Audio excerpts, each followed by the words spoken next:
Là, j'espère que tout le monde est en forme, tout le monde est prêt. Donc, ce matin, Benoît, vas-y.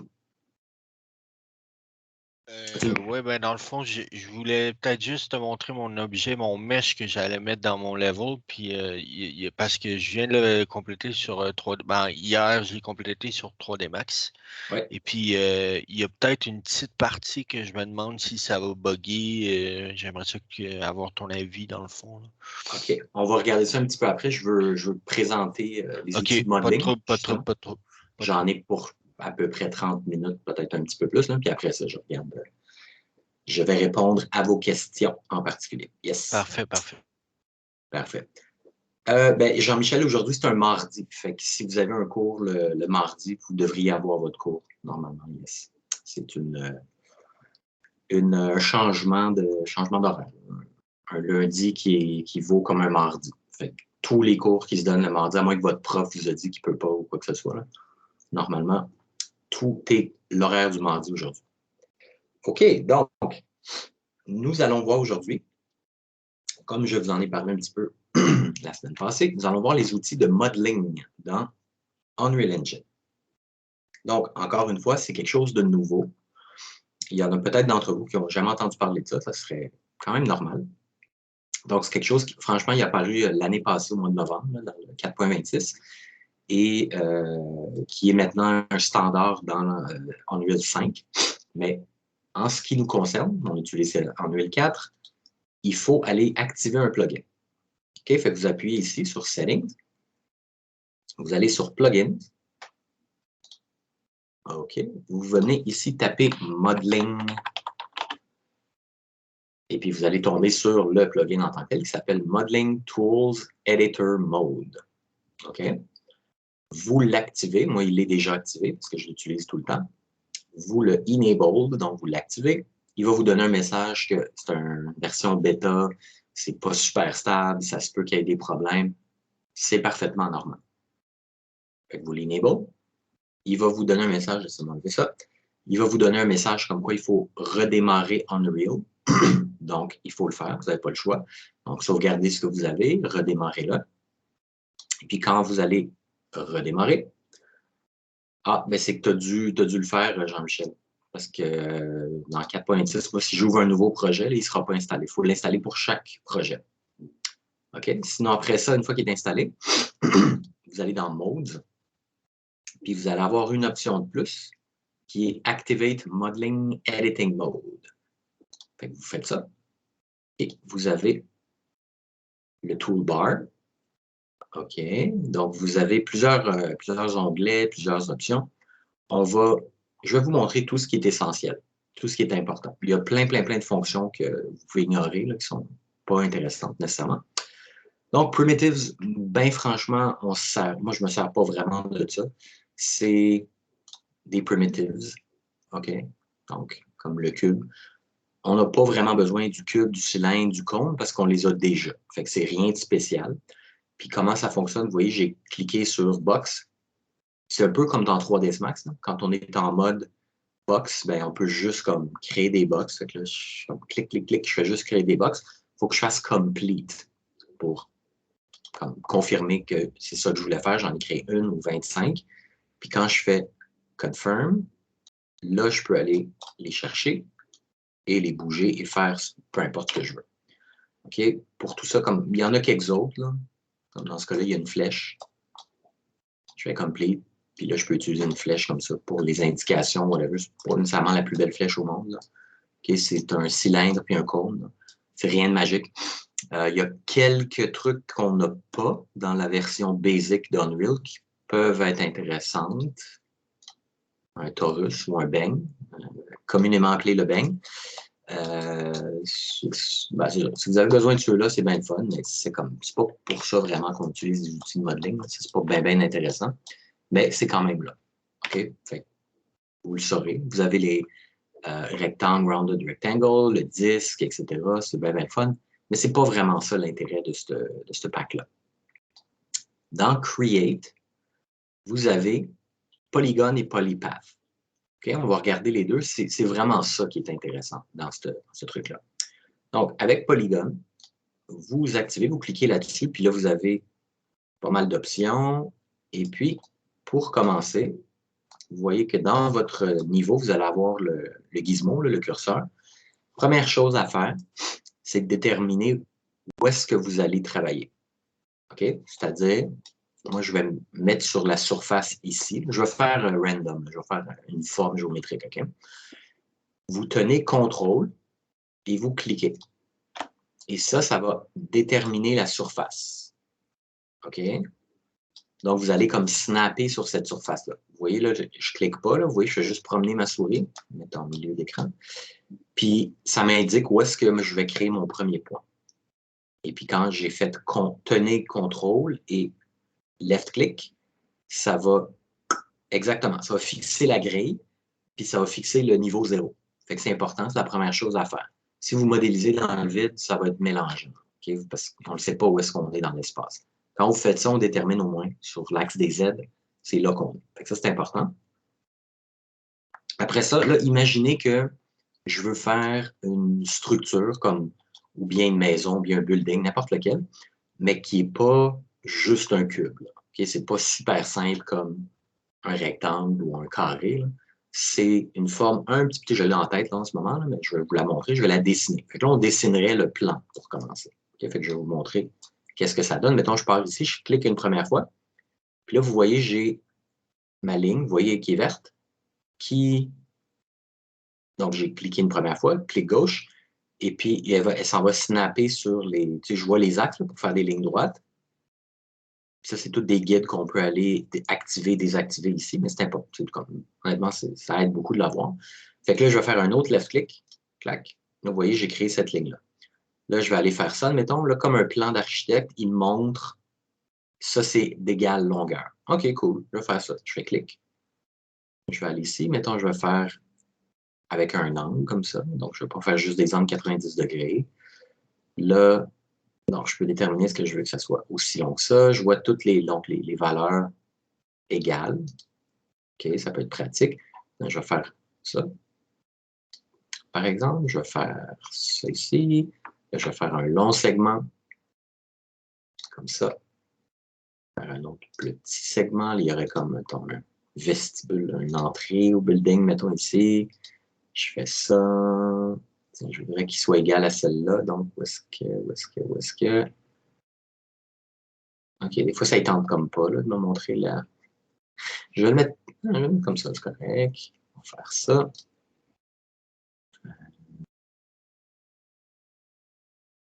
Chose comme ça. Et puis, je vais aller le joindre ici. OK? Fait que là, vous voyez, tout est jaune. Fait que si je clique, ça va comme confirmer la surface. OK? Je clique, puis là, c'est comme en 3ds Max, quand vous faites des box, vous faites les deux premières dimensions, puis la troisième, là, vous voyez, je tiens ma souris, je vais lui déterminer à quelle hauteur est-ce que je veux l'amener. Okay, donc là, avec right-click, je peux regarder, je peux tourner ma souris, pas ma souris, ma caméra.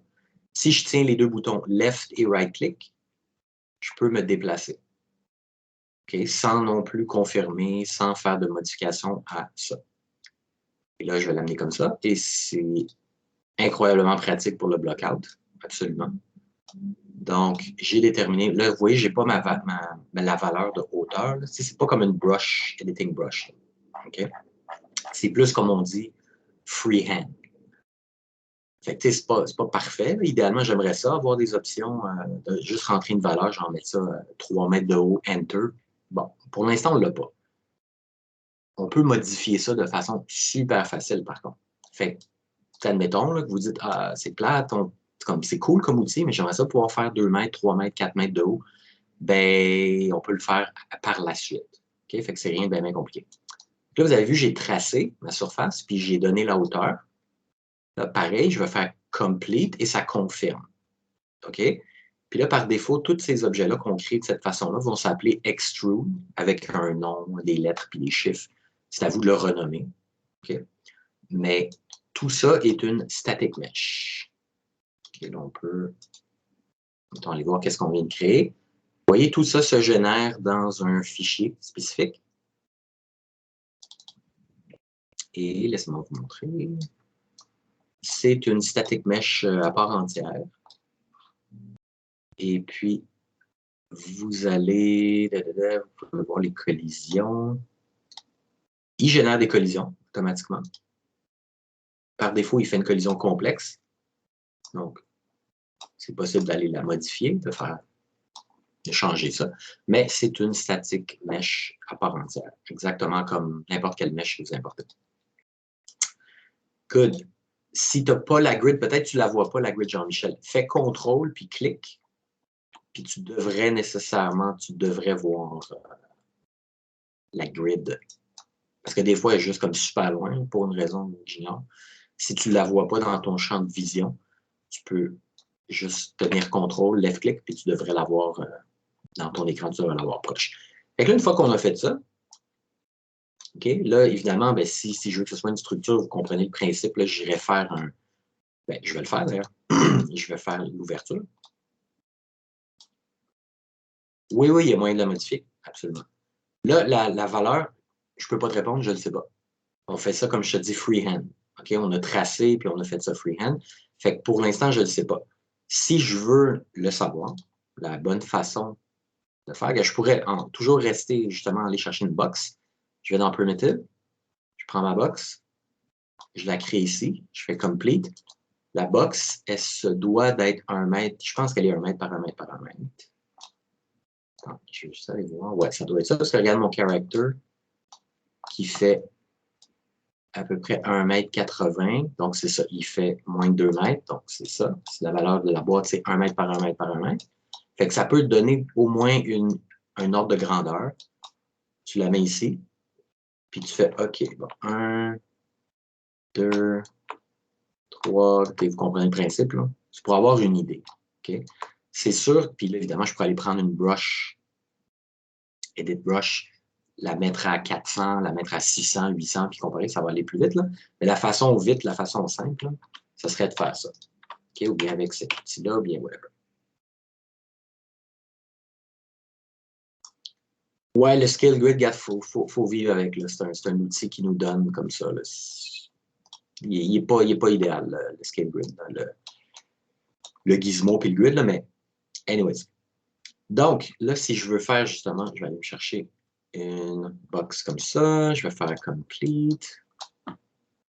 Puis je veux faire un trou, n'est-ce pas? Parce que je veux pas que ce soit une forme pleine. Je veux que ce soit une structure avec, je vais faire une porte, je vais faire un paquet d'affaires. Fait qu'on va se donner, encore une fois, là, c'est pas super précis. Je pourrais travailler de façon bien plus précise. Tu sais, avoir la même épaisseur des murs de chaque bord. Je pourrais, mais ça prendrait comme du temps. Puis là, je veux juste vous montrer les fonctionnalités. OK? Fait que je ne veux pas passer 1 heure là-dessus, juste prendre les mesures, parce qu'il faut quand même travailler de façon précise. Mais je vais faire ça. OK? Fait que donc, vous comprenez, là, je suis en train de créer la forme négative. Okay. Prise mon mur ici. OK. Parfait. OK, les côtés, c'est bon. Là, je vais le scale up sur cet axe-là. Je m'assure qu'il traverse tout ça. OK. Je sélectionne les deux. Et je m'en vais dans Create, là où j'ai été chercher, là où j'ai créé ma forme. Et je vais aller faire Mesh Boolean. Et là, vous voyez, ça ne fait pas ce que je veux. Ça n'est pas un problème. On a toutes les possibilités de Mesh Boolean ici. Fait que si ce n'est pas B, si ce n'est pas A moins B, ça peut toujours être B moins A. Généralement, c'est l'un ou l'autre. Mais on peut essayer toutes les opérations. Union, généralement, je ne comprends pas pourquoi ils nous donnent cette option-là. C'est comme rarement ce qu'on veut. Donc, vous essayez les deux premiers, généralement, c'est ça qui va faire. OK, c'est ça que je voulais. Donc, j'ai ma forme puis ma contreforme, donc l'équivalent de additive puis subtractive. Oui, Jean-Michel, on aurait pu copier la forme et puis, ben, c'est pas une mauvaise idée, hein, je vais faire cancel. Mettons que je suis pas content. OK, puis je me dis non, c'est quoi, c'est pas une bonne technique. Fait que celle-là, je la tasse. Celle-là, je fais une copie. OK. Je me remets au même point, puis je vais faire Scale, Uniform Scale, comme ça, sauf que sur l'axe des Z, ben, je vais faire comme j'ai fait ici. Puis ça, je vais juste le tasser, on va voir, bon, on va voir pas mal mieux comme ça. Donc, je m'assure que, OK, ça va extruder comme ça. Je vais sélectionner les deux. Et je vais faire Mesh Boolean. Et voilà. Mais là, tu vois, ça, il faut peut-être revenir faire... C'est ça qui est délicat un peu, là, quand on fait une forme comme ça, puis qu'on scale uniforme, ça va pas être parfait. Ce que je peux faire, là, ce serait le bon moment pour vous montrer comment faire les modifications. Donc, vous avez compris que là ça marchait pas super bien parce que ma forme, elle dépasse des murs ici. Fait que c'est pas idéal. Fait que ce que je vais faire, je sélectionne la contreforme, là, la forme subtractive, puis je vais venir modifier ma géométrie. Fait que là, ça se trouve dans Polygroups. Okay, fait que prenez ça en note, là, parce qu'il n'y a pas 150 fonctions. Là. Primitives, comme je vous ai montré, ben, c'est avoir des cubes, là, pas bien intéressant. Create, c'est là où on commence à travailler. Fait qu'on a Polygon, je vais vous montrer Polypath après. Mesh Boolean, c'est ce qu'on tente de faire. L'autre section importante, c'est Polygroups. OK, Polygroups, vous allez chercher Poly-Edit. Et puis là, on peut sélectionner. Fait que je sélectionne le polygone en question. Puis là, j'ai le gizmo de transformation que je peux venir modifier manuellement comme ceci. Donc, c'est ce que je vais faire. Je sélectionne l'autre polygone ici, vous voyez, qui est à l'extérieur. Et je le pousse. Comme ça. J'aimerais ça que ça soit droit. Que ça suive le plus possible. C'est pas tout le temps évident. Je peux sélectionner les edges. OK, donc...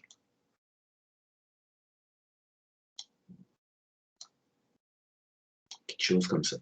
Donc, vous voyez ici, dans les filtres, on peut sélectionner... Les faces, c'est les polygones. OK? On peut sélectionner les edges. On peut sélectionner les points. Ça, honnêtement, c'est touché. Là. Je ne sais pas s'il marche vraiment, les points. Ouais, on peut sélectionner les points. OK? Au niveau de la sélection, là, des fois, il faut changer la caméra, il faut changer l'angle de vue, il faut se rapprocher, etc. Prenez votre temps. Des fois, ce n'est pas évident là, de sélectionner un. C'est ce polygone-là, ce polygone-là. Non, je veux entre les deux. Il y a moyen d'y arriver. Soyez patient. OK? Donc voilà, j'ai sélectionné ça. Là, je me dis, ah, tiens, je veux que ça soit pas mal égal. Fait que je sélectionne ce polygone ici. Et je l'étire comme ça. Même chose ici. Fait que, vous voyez, on peut ajuster. Je vais faire le tour de l'objet ici. Ici. Ah, c'est pas vraiment égal. Fait que je sélectionne ça puis je le repousse un peu. Ici, même chose. Comme ça. Je sélectionne ça. Je le repousse. Bon, ça m'a l'air correct. On fait ça ici.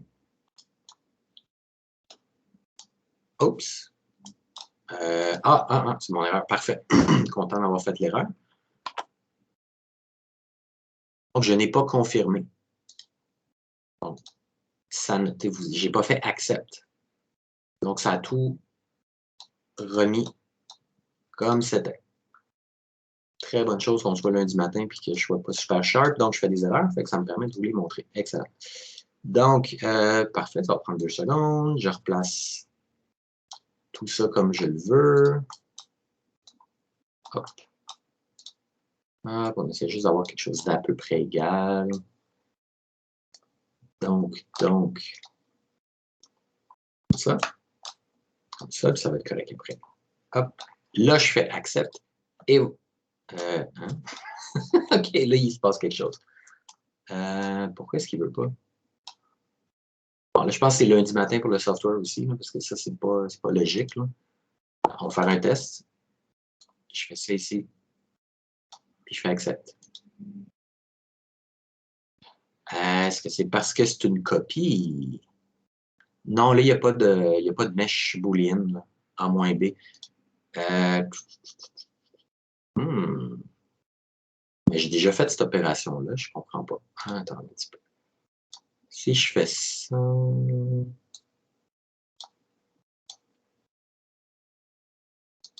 Ouais, c'est ça la copie. OK, ça semble être le. OK, le problème, c'est que c'est une copie.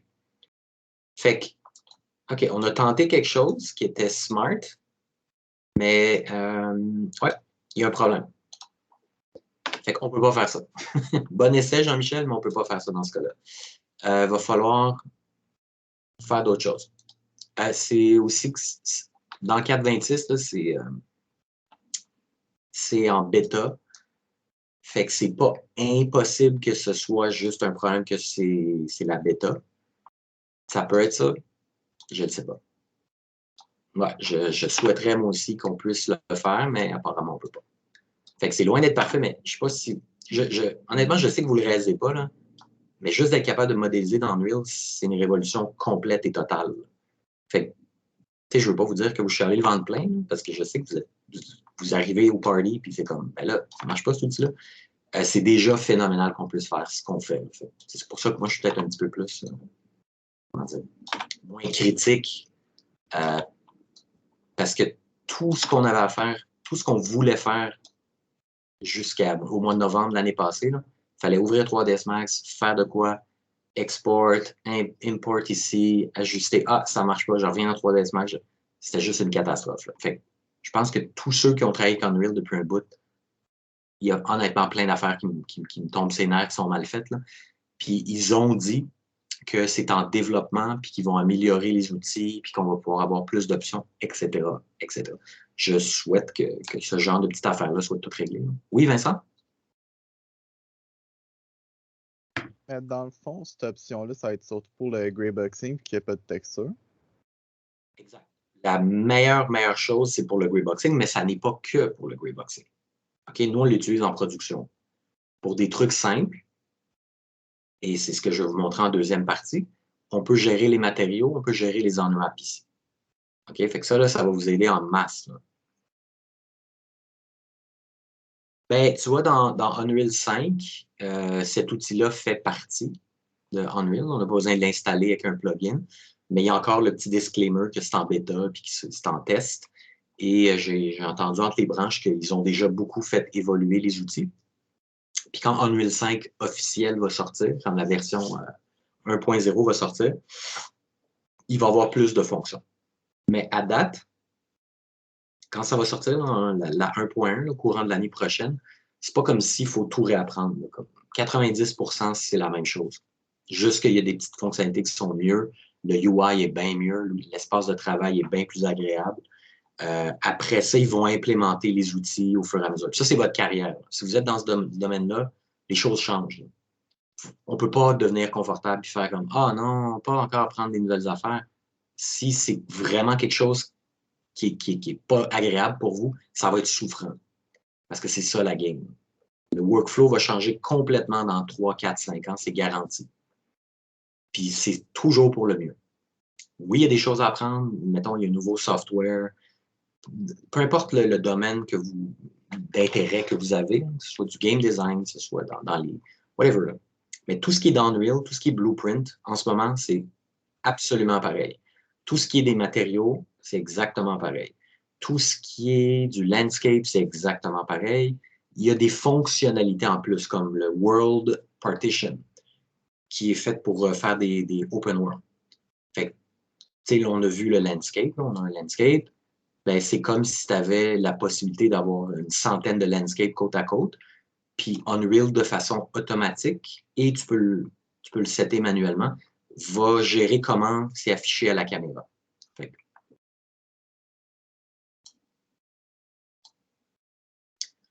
Oui, c'est ça. Ben, les nouvelles affaires en développement, c'est comme ça ne fonctionne pas tout de suite.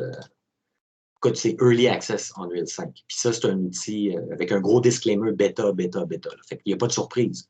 Tu peux aussi très bien ne pas l'utiliser et faire comme moi, je vais attendre que c'est la version définitive et parfaite. C'est ça aussi. Mais aujourd'hui, on peut l'utiliser. Nous, on l'utilise en production. Il y a plein de choses qu'on peut faire avec. Fait que c'est déjà vraiment bon.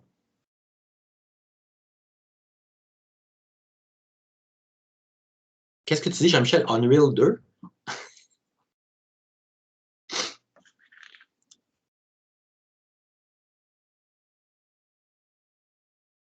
Non, Unreal 5, là, déjà out of the box avec les nanites, les Lumen, en ce moment, là, comprenez-moi bien, c'est pas prêt pour la production encore. Okay? Les studios qui développent avec Unreal 5, ils ont une version faite sur mesure. OK? Vous et moi, là, moi, je l'ai Unreal 5 puis je m'amuse avec, mais c'est pas recommandé de faire une production. Même pas votre projet final pour le level, même pas un projet d'école, quoi que ce soit, parce que c'est plus instable. OK? Puis il y a plein de fonctionnalités qui sont à moitié là. Mais juste la technologie est déjà disponible pour qu'on puisse s'habituer. Par exemple, le Nanite puis le Lumen. Et il y a d'autres trucs qui s'en viennent là, de majeurs. Puis, tu sais, Unreal, moi, depuis que je l'utilise depuis un bon 5-6 ans, puis aujourd'hui, c'est plus le même outil. Là. Je veux dire, la fonctionnalité, comment l'utiliser, c'est la même, mais toutes les améliorations qu'ils ont amenées, c'est le jour et la nuit. Fait que c'est ce que ça va être aussi pour Unreal 5. OK? Fait que là, on va s'en tenir à quelque chose de simple pour ça. On va se faire un beau mesh boolean. On va prendre le bon. Puis vous voyez, ça dépend tout le temps. A-B, B-A, whatever. Fait que là, OK pour lui. Good. Que j'aurais une pièce. Là, évidemment, je prendrais le temps de faire une forme. Tu sais, si je voulais qu'il aille jusque dans les raccoins, puis tout, ça c'est parfait. Mais tant qu'à ça, je vais me faire une autre. Je vais me faire une porte. Ce serait quand même cool. Là, je pourrais. Et là, j'y vais approximativement. Là, évidemment que c'est toujours recommandé de travailler de façon précise, mais c'est pas grave. Là, je viendrai faire une porte ici. Je ferai des fenêtres, je ferai un paquet d'affaires. Ben, on va y aller simple pour le début. Donc, encore une fois, je sélectionne ça, Create, Mesh Boolean, et voilà. Accept. Et on va le tester. Est-ce que ça fonctionne? Oui. Les collisions fonctionnent parfaitement. Donc, c'est déjà fonctionnel. OK, fait que c'est déjà popé.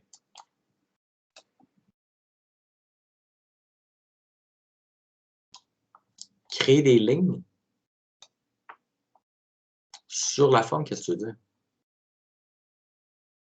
Ben, écoute, check Jean-Michel, je vais t'inviter à... Oui, vas-y. Ouais. Ta forme de Boolean, là, justement, que tu as qui est là, rendue invisible, là, comme pour suivre tes contours, puis tes angles, puis tout, là, au lieu de créer des nouvelles formes pour comme vraiment comme faire comme tantôt, là, ta copie, mais plus petite, là. Ouais, est-ce que tu peux prendre une forme, mais tu sais, au lieu de prendre plein de formes, justement, pour combler tous les trucs, les angles, tout le kit, tu peux-tu recréer une ligne, comme 2 autres vertex, une en haut, une en bas, puis modifier ceux-là pour faire un angle dessus ou aigu ou peu importe, là, sur ton premier carré que tu as fait, là, mais ton rectangle. Venir... mon cube que j'ai utilisé. Là, pour c'est ça, celui-là. Tu peux-tu refaire une ligne, mettons, à mi-chemin, puis au lieu de créer une nouvelle... Ouais. C'est quelque chose, c'est comme le principe, je vais le montrer à l'instant. Absolument. Bon. Absolument. En fait, c'est ça. C'est qu'on peut modéliser, il y a plusieurs façons de modéliser. Il faut comprendre, il y a polygone, polypath, je vais vous le montrer, à force d'en parler. Donc, je vais le faire sur l'autre carré ici. Donc, contrôle, left-click. Donc, ma grille apparaît, je sais que je vais snapper ici. Là, je vais faire quelque chose de simple parce que je veux que ça aille un petit peu plus vite. Donc, je fais ceci. Là, ce que j'aime pas, puis il doit y avoir une touche, mais j'ai pas les lignes droites comme j'avais tantôt. Fait que moi, je l'aime moins, cet outil-là. Mais vous allez comprendre la différence. Donc, je fais juste un cube pour l'instant. Rien de bien compliqué. Vous voyez, j'ai pas comme les formes égales, les lignes égales à l'autre, whatever. C'est plate un peu, mais c'est pas grave. Okay, fait que je fais ça. Puis là, j'ai une autre valeur qui est l'épaisseur des murs. Cet outil-là, là, qui s'appelle Polypath, c'est pour faire les murs. OK, fait que je vais déterminer des murs d'une épaisseur comme ça. Je fais clic. Puis là, j'ai la dernière valeur qui est celle-ci. Puis là, je fais clic. Je fais complete. Et puis, qu'est-ce que j'ai? Ben, j'ai mon path. J'ai tracé, comme sur un plan d'architecture, j'ai tracé mon mur. Puis en faisant donc, j'ai une autre valeur supplémentaire qui est l'épaisseur de mes murs. Et puis après ça, la hauteur. Fait que ce que j'aime pas avec cet outil-là, pour une raison assez mystérieuse, je le réactive, là. Il n'y a comme pas les options de snap et de montrer les trucs égaux. Moi, ça me tombe ses nerfs pas mal. Fait que je l'aime pas beaucoup, cet outil-là, personnellement. Mais c'est quand même pratique, c'est quand même une bonne chose à avoir. Okay, fait que je voulais vous montrer, fait qu'on fait accept. Moi, je vais le supprimer parce que je vais vous montrer d'autres choses. Donc, là, je vous ai montré comme tracé dans les deux cas. OK? Donc, ce qui est très, très, très pratique, dites-vous, dans un cas de production de jeux vidéo pour des murs, pour un plancher, un plafond, etc., c'est magique. OK? Moi, je l'utilise énormément en production, puis ça fait la job. OK? J'ai eu le feu vert, là, mes boss m'ont dit, oui, OK, on peut l'utiliser, c'est assez stable, c'est correct. Puis on peut faire beaucoup d'affaires. Donc, ce que je vais vous montrer en prochain, c'est qu'on peut aller un petit peu plus loin au niveau modélisation. OK, on va faire quelque chose ici. Au niveau des snaps, il va falloir l'explorer, il va falloir regarder. Là.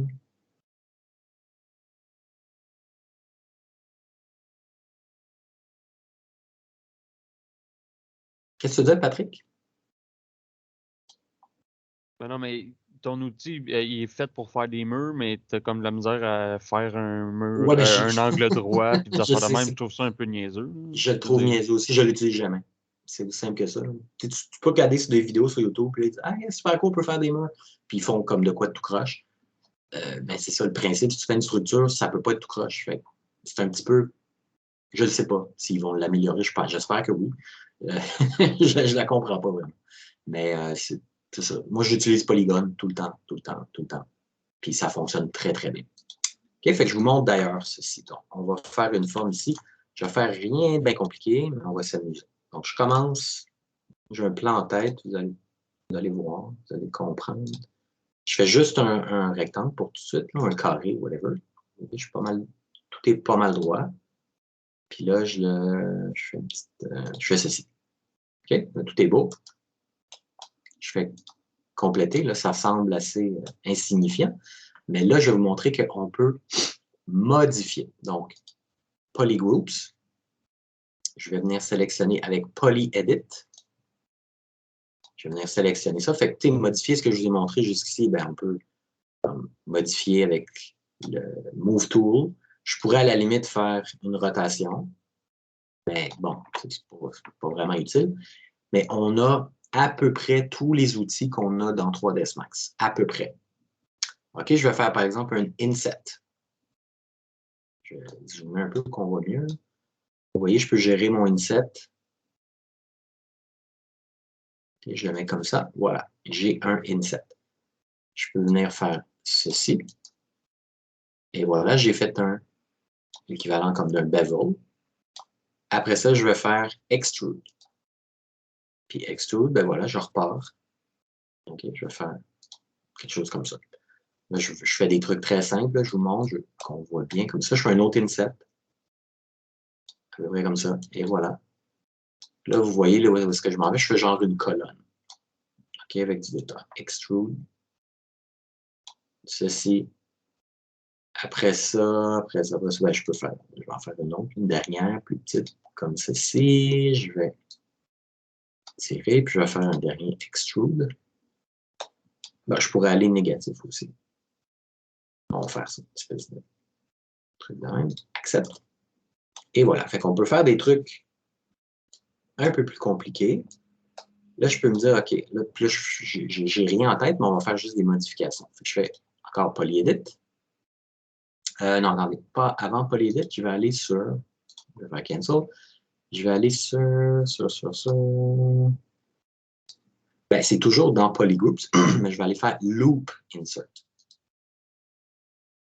puis là, vous voyez. Pardon. Je vais aller ici. Vous voyez, je fais juste passer ma souris. OK, puis là, il montre où est-ce qu'il peut mettre un loop edge. Un edge loop, en fait, le vrai nom, c'est edge loop. Fait que je peux faire ça. Donc, j'ai juste cliqué, ça l'a confirmé. Vous voyez en rouge? Bam. Après ça, j'accepte la transformation. Je vais dans PolyEdit.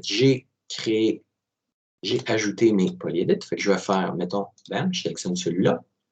Faire Extrude. Donc, on peut, comme les possibilités sont quand même vraiment, vraiment intenses, on peut faire aussi, j'ai vu dans des vidéos, on peut faire des Voyons. Oh boy, ça paraît que c'est lundi matin. C'est quoi le terme que je cherche? On peut faire des chamfers. On peut modifier beaucoup, beaucoup, beaucoup d'affaires. Okay? C'est vraiment, vraiment impressionnant. On garde ça simple pour l'instant.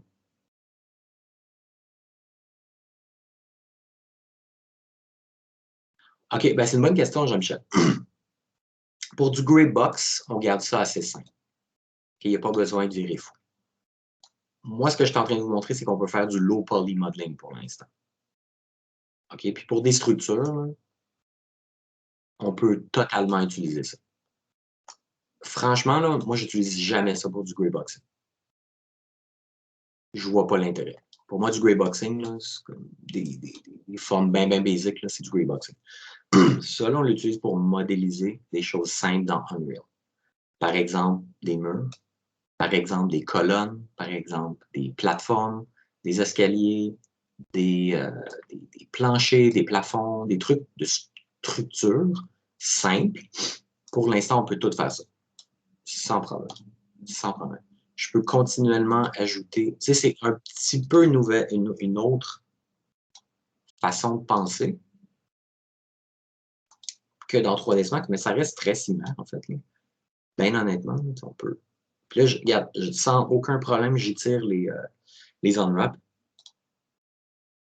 OK, je fais un peu n'importe quoi, juste pour vous montrer les outils. Là. Ça reste très simple, mais il y a d'autres outils qui sont... Je ne veux pas rentrer trop loin, je ne vais pas faire un cours de 4 heures là-dessus, mais je veux vous montrer la base de ce qu'on peut faire avec ça.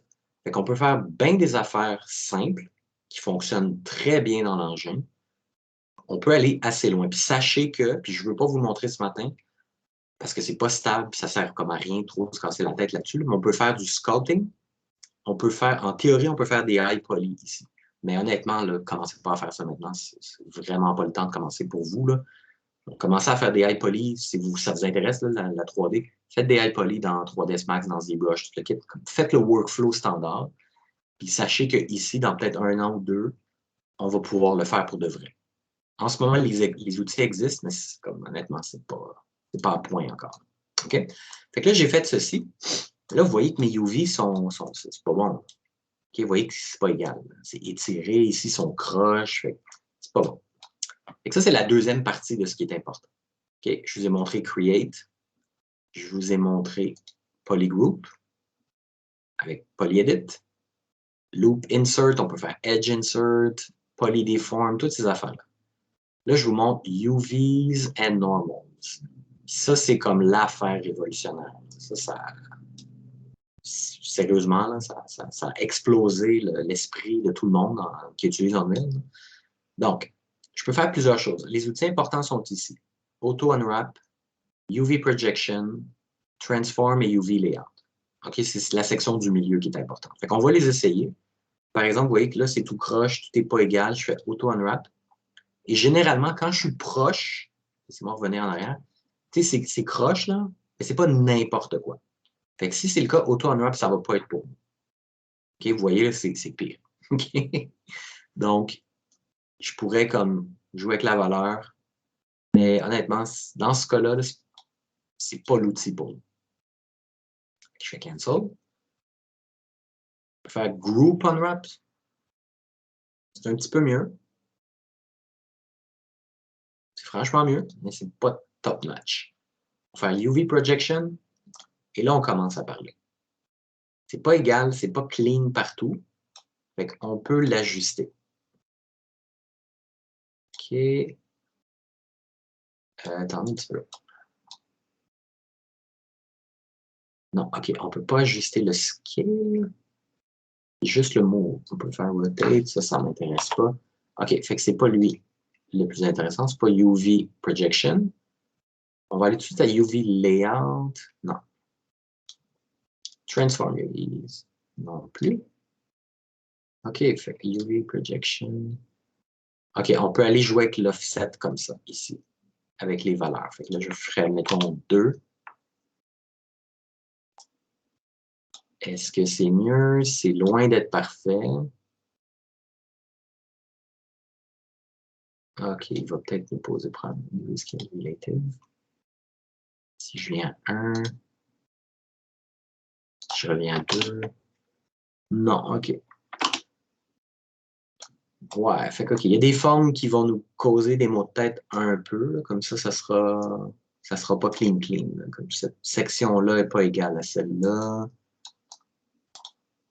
Jusqu'ici, j'ai toujours trouvé le moyen, non, pas avec ça. J'ai toujours trouvé le moyen d'arriver à quelque chose d'acceptable. Pas de parfait, mais d'acceptable. Puis la plupart du temps de parfait. OK? Fait qu'il faut regarder un petit peu, là, on peut faire repack layout. Transform, stack, non, repack. Ah! OK, mais il est comme revenu à ce qui était au début, ce qui n'est pas du tout.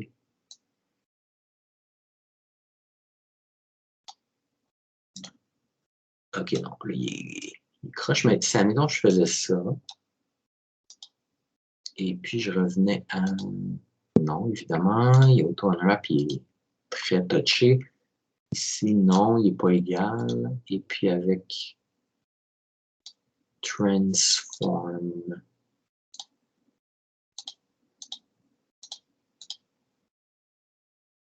Non, OK. Transform, il ne m'aidera pas, UV layout.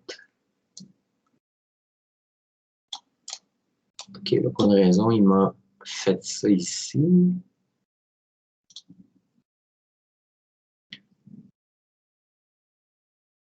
OK, ce qu'on peut faire aussi, ce qui est plus simple, en fait, c'est d'aller changer comme certains polygones indépendamment des autres. C'est où donc?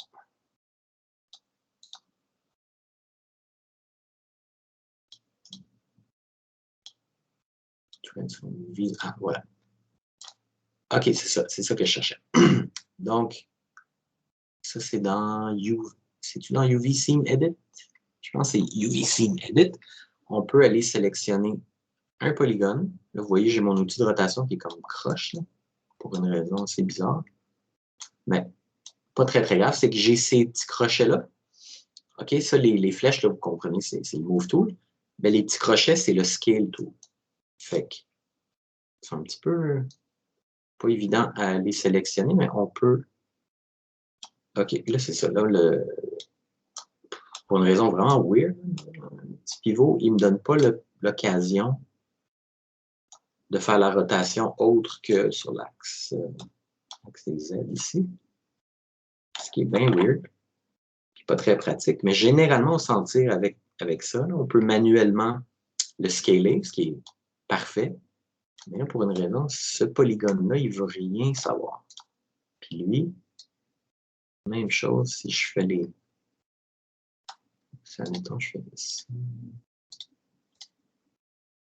Right. Oui, Marc-Alexandre? Ouais, ce que j'arrête de faire à ce moment-là, est-ce que ça peut faire. Est-ce qu'on peut faire en sorte qu'on évite d'étirer nos textures avec ça? C'est exactement ce que j'essaie de régler. Parce que quand tu le modélises, ben non, il va. Tu sais, si tu fais des. Là, j'aurais pu travailler de façon plus propre un peu, mais c'est ce que je voulais, c'est que je voulais le déformer. Puis ça étire. Jusqu'ici, comme j'expliquais, j'ai toujours réussi à régler le problème. Pour une raison bizarre, ce matin, il me donne bien de la misère. Puis, peut-être si je fais ça, repack, stack, repack. Parce que de façon générale, comme vous voyez, à part ce polygone-là, tous les autres, où j'ai fait des modifications, quand on s'en tient à extrude, inset, etc., tout est égal. Tout est clean. Mais celui-là, comme je l'ai étiré, honnêtement, je vous conseillerais d'éviter d'étirer. Là, il m'a spiné ça comme ça. C'est mon problème, mais en même temps, j'ai été capable de faire plein de trucs comme ça, puis de venir l'ajuster avec l'outil de Unwraps par la suite. Là, il me donne bien de la misère. Non, lui, il marche comme très rarement, le Auto-Unwrap. OK, Group Unwrap. Bon, là, il y a de l'air d'avoir de l'allure. OK. Group Unwrap, mais il n'est plus clean qu'il était. Il n'a pas l'air parfait, mais il est bien plus clean qu'il était. Si je fais auto, si je fais polygroup, si je fais existing UVs. Non, fait polygroups auto, il a l'air assez clean. Unwrap type, minimum stretch, conformal ou exponential map. Pas pire. Si je fais. Je regarde, il n'est pas parfait, mais mettons 0.5, 0.25.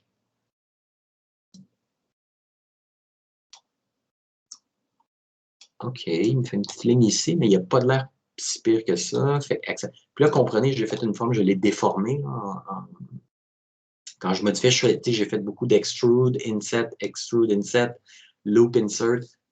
J'ai fait un extrude, puis je l'ai tiré avec la flèche. C'est comme pas recommandé. J'ai fait exprès parce que je voulais justement arriver à une situation comme ça.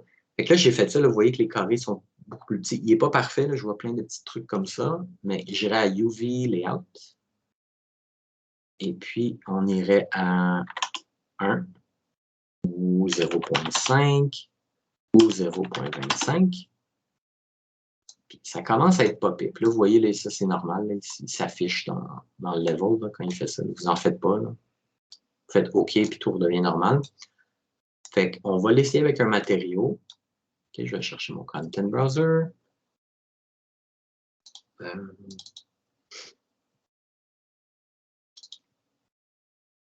On va essayer des briques ou des pierres, whatever. Bon, c'est tout petit. On pourrait ajuster le scale. On va essayer de s'arranger pour faire ça. On va faire, mettons, 0.025. Oups. 0.1. OK, c'est mieux. OK. Donc, de façon générale, vous voyez que c'est droit. Là, je pourrais me dire, oups, peut-être un petit peu, là, ici, ils sont comme dans l'autre sens. Je pourrais aller les sélectionner puis les faire pivoter. C'est rien de bien compliqué. De façon générale, il préserve le scale. Là, vous voyez qu'il y a comme... Ben, ouais, non, ici, je le voudrais dans l'autre sens. Fait qu'on pourrait aller modifier ça avec, justement, si je fais UV. UV Projection, ça, c'est mieux.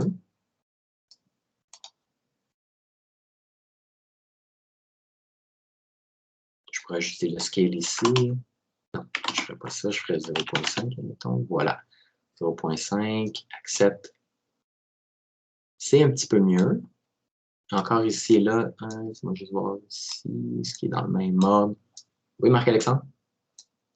Ça aurait été pratique à savoir ça parce que pour notre niveau, j'ai été obligé de modéliser. J'ai fait des maisons. Puis quand je l'importais dans Unreal, puis après ça, je les texturais. Puis j'avais des morceaux des fois qui étaient vraiment étirés puis tout parce que les polygones étaient étirés. Ouais. Puis j'étais tout le temps obligé de retourner dans 3ds Max pour refaire la forme en entière. Absolument. Pour éviter qu'elle soit étirée. Mais avec cet outil-là, j'aurais pu juste la placer normalement. Exact. Écoute, c'est impératif, si la 3D t'intéresse, que tu sois capable de faire ça en 3ds Max, puis que, je suis désolé de te le dire, là, mais que tu ailles à aller, puis revenir, retourner back and forth en 3ds Max, puis Unreal, parce qu'on a quand même beaucoup plus de contrôle. Ici, c'est des outils en bêta, c'est expérimental. OK? Mais ces outils-là existent, fonctionnent aujourd'hui. Comme tu vois, je ne veux pas dire que ce n'est pas une science exacte, là, mais il faut taponner. Dis-toi que ça fait déjà quand là même... qu'on peut régler l'étirement des textures rapidement de même dans Ouais. Unreal, ça vaut la peine. Ça vaut la peine. Et puis, je peux te dire que là, honnêtement, le software, je veux pas, c'est facile de blâmer le software. Ça fonctionne un petit peu mieux que ça d'habitude. Là, c'est lundi matin pour moi, puis pour le logiciel aussi, je pense. Mais il y a moyen de régler, je te dirais bien honnêtement, 95% des problèmes. Il y a des fois une petite situation particulière où, comme mettons lui, là, ici, le polygone ici, oh, c'est difficile de... Bon, OK, je vais aller en 3ds Max, je vais aller faire ma forme ici. Il faut que ce soit parfait. Mais on peut faire beaucoup, beaucoup de choses. Oui, c'est au niveau du level art. Moi, on n'utilise pas de matériaux sur le Greybox. Là.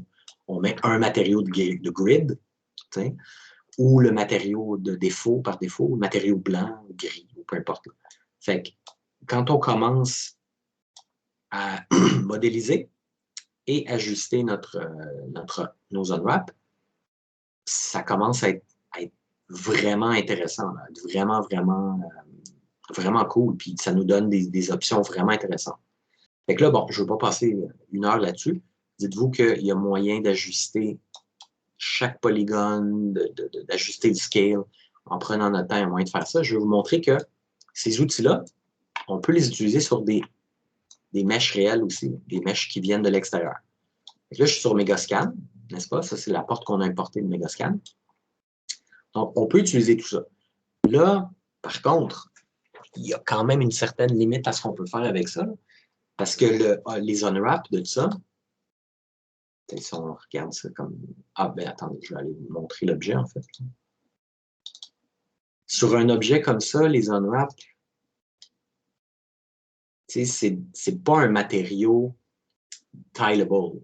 C'est pas un matériau. Vous voyez, les unwraps ont été placés de façon précise. Vous avez fait une introduction là-dedans dans 3ds Max, dans Substance Painter, vous l'avez vu. Puis là, les matériaux ont été appliqués là, de façon précise. Fait que, on ne peut pas mettre un matériau de brique puis ça va fonctionner, vous comprenez. C'est des UV custom. OK? Mais malgré ça, on va donner de la place, je peux quand même utiliser mes outils ici. Fait que là, je suis là-dedans. Si je faisais, vous comprenez, là, si je commence à faire éditer toutes les UV d'une shot, ça vient de comme vraiment tout détruire. Mais je peux venir faire, par exemple, Transform UVs.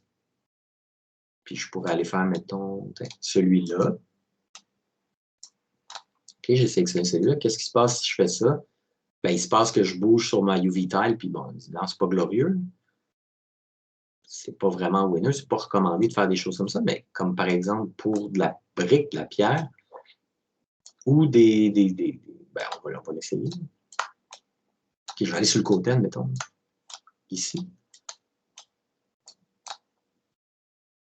Comme ceci, je sélectionne. Bon, évidemment, comme je dis, c'est des UV custom. Fait qu'on ne va pas vraiment les modifier. On ne peut pas vraiment, mais théoriquement, c'est possible. On ne peut pas faire grand-chose avec ça. Mais ce que je veux que vous compreniez, en fait, avec les outils de modeling, Loop, Insert, ben là, vous voyez qu'il y a quand même beaucoup de polygones, beaucoup de triangles. Fait que ça va être difficile. Ça ne va pas donner grand-chose pour le loop. Mais je pourrais aller essayer PolyEdit. On va l'essayer ensemble. Ouais, non, la mèche de Megascan, elle ne veut rien savoir. Les mèches que vous avez... OK, attends, je vais en essayer une autre.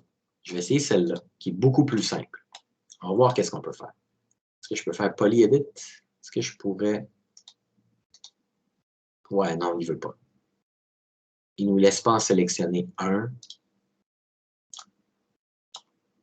OK, mais il y a des mèches que j'ai importées de pack. Des mèches, évidemment, que j'ai fait moi-même, mais des mèches aussi qui viennent de pack que j'ai pu éditer. Mais OK, on va se dire que c'est assez limité. OK? Fait qu'on va s'en tenir plus à ce qu'on peut faire ensemble comme ceci. Puis, dites-vous que c'est vraiment très utile au niveau des structures. Des maisons, des toits, des planchers, des plafonds, etc., etc. Puis, comme vous voyez, regarde, je vais vous montrer en fait celui-là qui est une forme un peu plus simple que l'autre. Fait que vous voyez que là, mes UV sont très différents ici. Ça ne marchera pas vraiment bien. OK? Fait que dans ce cas-là, une affaire comme ça, c'est un petit peu plus simple. C'est pas UV Layout, Transform UV. Je vais sélectionner celui-là. Puis vous voyez que les petits crochets, c'est ça que je voulais vous montrer. Là. Avec les petits crochets, on va de façon manuelle, on va venir aller chercher une forme égale, c'est-à-dire une valeur égale. Okay, puis vous voyez, c'est quand même des gros carrés là, de ce côté-là. Fait qu'ici, il est comme étiré en masse. Là, on va le tester. Là, on va mettre un matériau de brique. On va voir si ça marche. Est-ce que j'ai le même scale? Non, pas tout à fait. Quelque chose comme ça. Si je le déplace. Okay. Ça, c'est sûr que c'est touché. C'est faire fitter des briques là, sur un angle droit. C'est le genre d'affaires qu'on fait dans 3ds Max, généralement.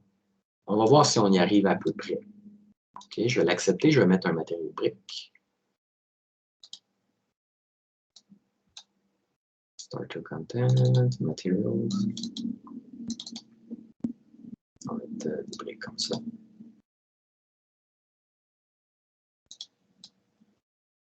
Bon, on le voit qu'il est complètement étiré.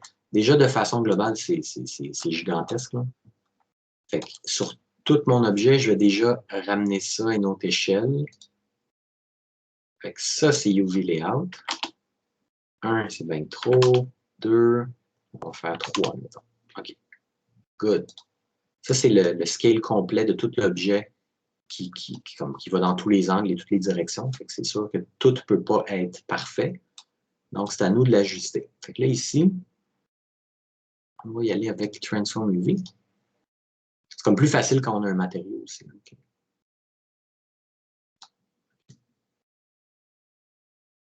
OK, chose comme ça. C'est pas pire, il n'est pas exactement vis-à-vis. Ça va faire le travail. Ça, c'est bon. Parfait. Là, les murs ici à l'intérieur ne sont pas égales. Comme par exemple, celui-là par rapport à celui-là, c'est pas la même chose. Mettons, je me base sur lui. Je vais venir modifier celui-là. Pardon, je me mélange tout le temps, c'est pas UV là, c'est Transform UV. Celui-là.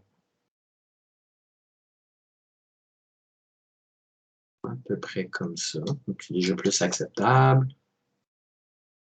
Je ferai la même chose ici.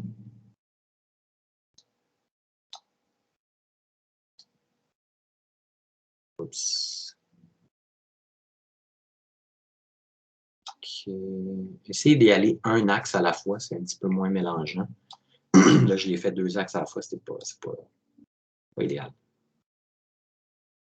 Et déjà, la rangée, d'aligner les briques. C'est comme pas idéal. J'aimerais ça qu'il y ait un outil que clique sur celui-là, fait la même chose ici. Mais malheureusement, à cause de la géométrie, etc., c'est pas idéal. Donc, okay, je vais lire les commentaires. Qu'est-ce que nous dit Jean-Michel?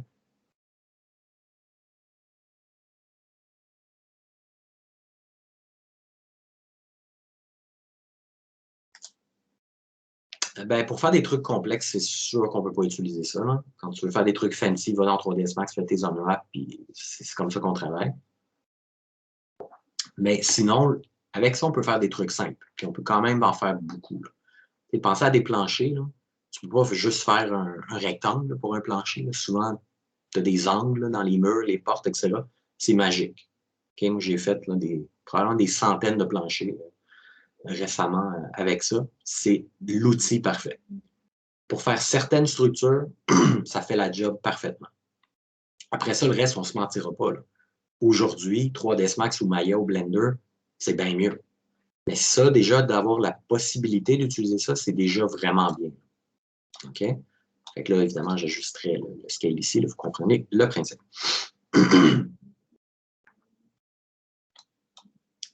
Ah, mais par contre, Marc-Alexandre, c'est important. On ne peut pas se dire aujourd'hui, OK, on drop 3ds Max, ça ne vaut plus la peine. Non, on n'est pas rendu à ce point-là. Il y a beaucoup, beaucoup, beaucoup de choses. Si tu veux faire de la 3D, il faut que tu développes 3ds Max.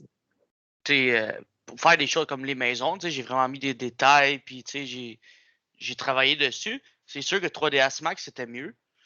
Mais comme je te dis tantôt, je faisais, mettons, le toit de ma maison, puis les polygones étaient tirés. Quand je mettais une texture dessus, la texture était toute dégueulasse, tout étiré dans tous les sens. Puis ça me faisait chier. Fait que là, je retournais dans 3ds Max, je refaisais le toit sans étirer les polygones, tu sais. Ah, mais il fallait que tu ajustes. Quand je les réimporte dans Unreal, là, je mettais ma texture, puis là, c'était correct. Mais c'est ça, si j'avais su que je pouvais faire ça, j'aurais juste... Oui, c'est sûr, c'est sûr. Il y a beaucoup de choses que tu peux couper l'opération dans 3ds Max. Mais la base, je peux vous le dire, là, vous avez, pour la plupart d'entre vous, commencé à modéliser ici. De bien maîtriser les unwraps, c'est crucial. C'est super important. Puis je le sais que c'est pas... L'emphase n'est pas mise là-dessus. Puis je blâme pas. Il y a plein de profs de 3D qui passent un peu rapidement au-dessus des unwraps parce qu'ils font comme ça va venir plus tard. Moi, je suis pas d'accord avec ça, mais tu sais, c'est plate. Là. Si on commence à faire des on-wraps d'un cours de modeling, là, tout le monde décroche, là, tout le monde est comme Ah, c'est donc bien plate. Fait qu'il y a comme un juste milieu à aller chercher. Il faut en faire, il faut les comprendre, mais ça prend bien plus qu'une session. OK, commencer à vraiment savoir quoi faire avec les on-wraps, c'est le projet de 2 ans, 3 ans pour un artiste qui commence à zéro. C'est quelques années d'expérience à expérimenter avec des on-wraps sur des formes géométriques différentes. Puis de bien comprendre l'enjeu, puis d'amener ça dans Painter, de voir les problèmes, de ramener ça dans 3ds Max, de faire un peu de back and forth. Moi, je peux vous dire, mon expérience à moi à l'école, là, notre prof, je le dis très sincèrement, là, il connaissait rien aux on-wraps, tellement qu'il a demandé à un autre prof de venir faire un cours sur les on-wraps.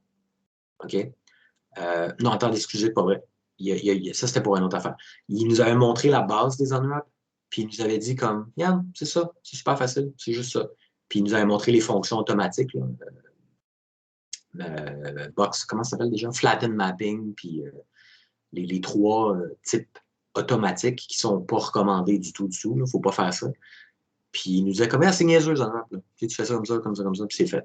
Puis là, on était comme, ah, OK. Puis nos affaires ne marchaient pas pantoute.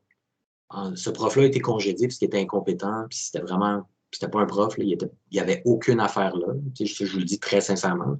Il y a eu plein de plaintes contre lui, puis il n'était pas qualifié pour enseigner du tout. Ça, c'est la réalité. Et puis, on ne l'a plus jamais revu, puis voilà. On a eu un très bon prof en 2e session, puis tout le monde était comme, on a bien de la misère avec les on-wraps, pouvez-vous nous aider, s'il vous plaît? Puis il nous a dit, vous avez de la misère avec les on-wraps?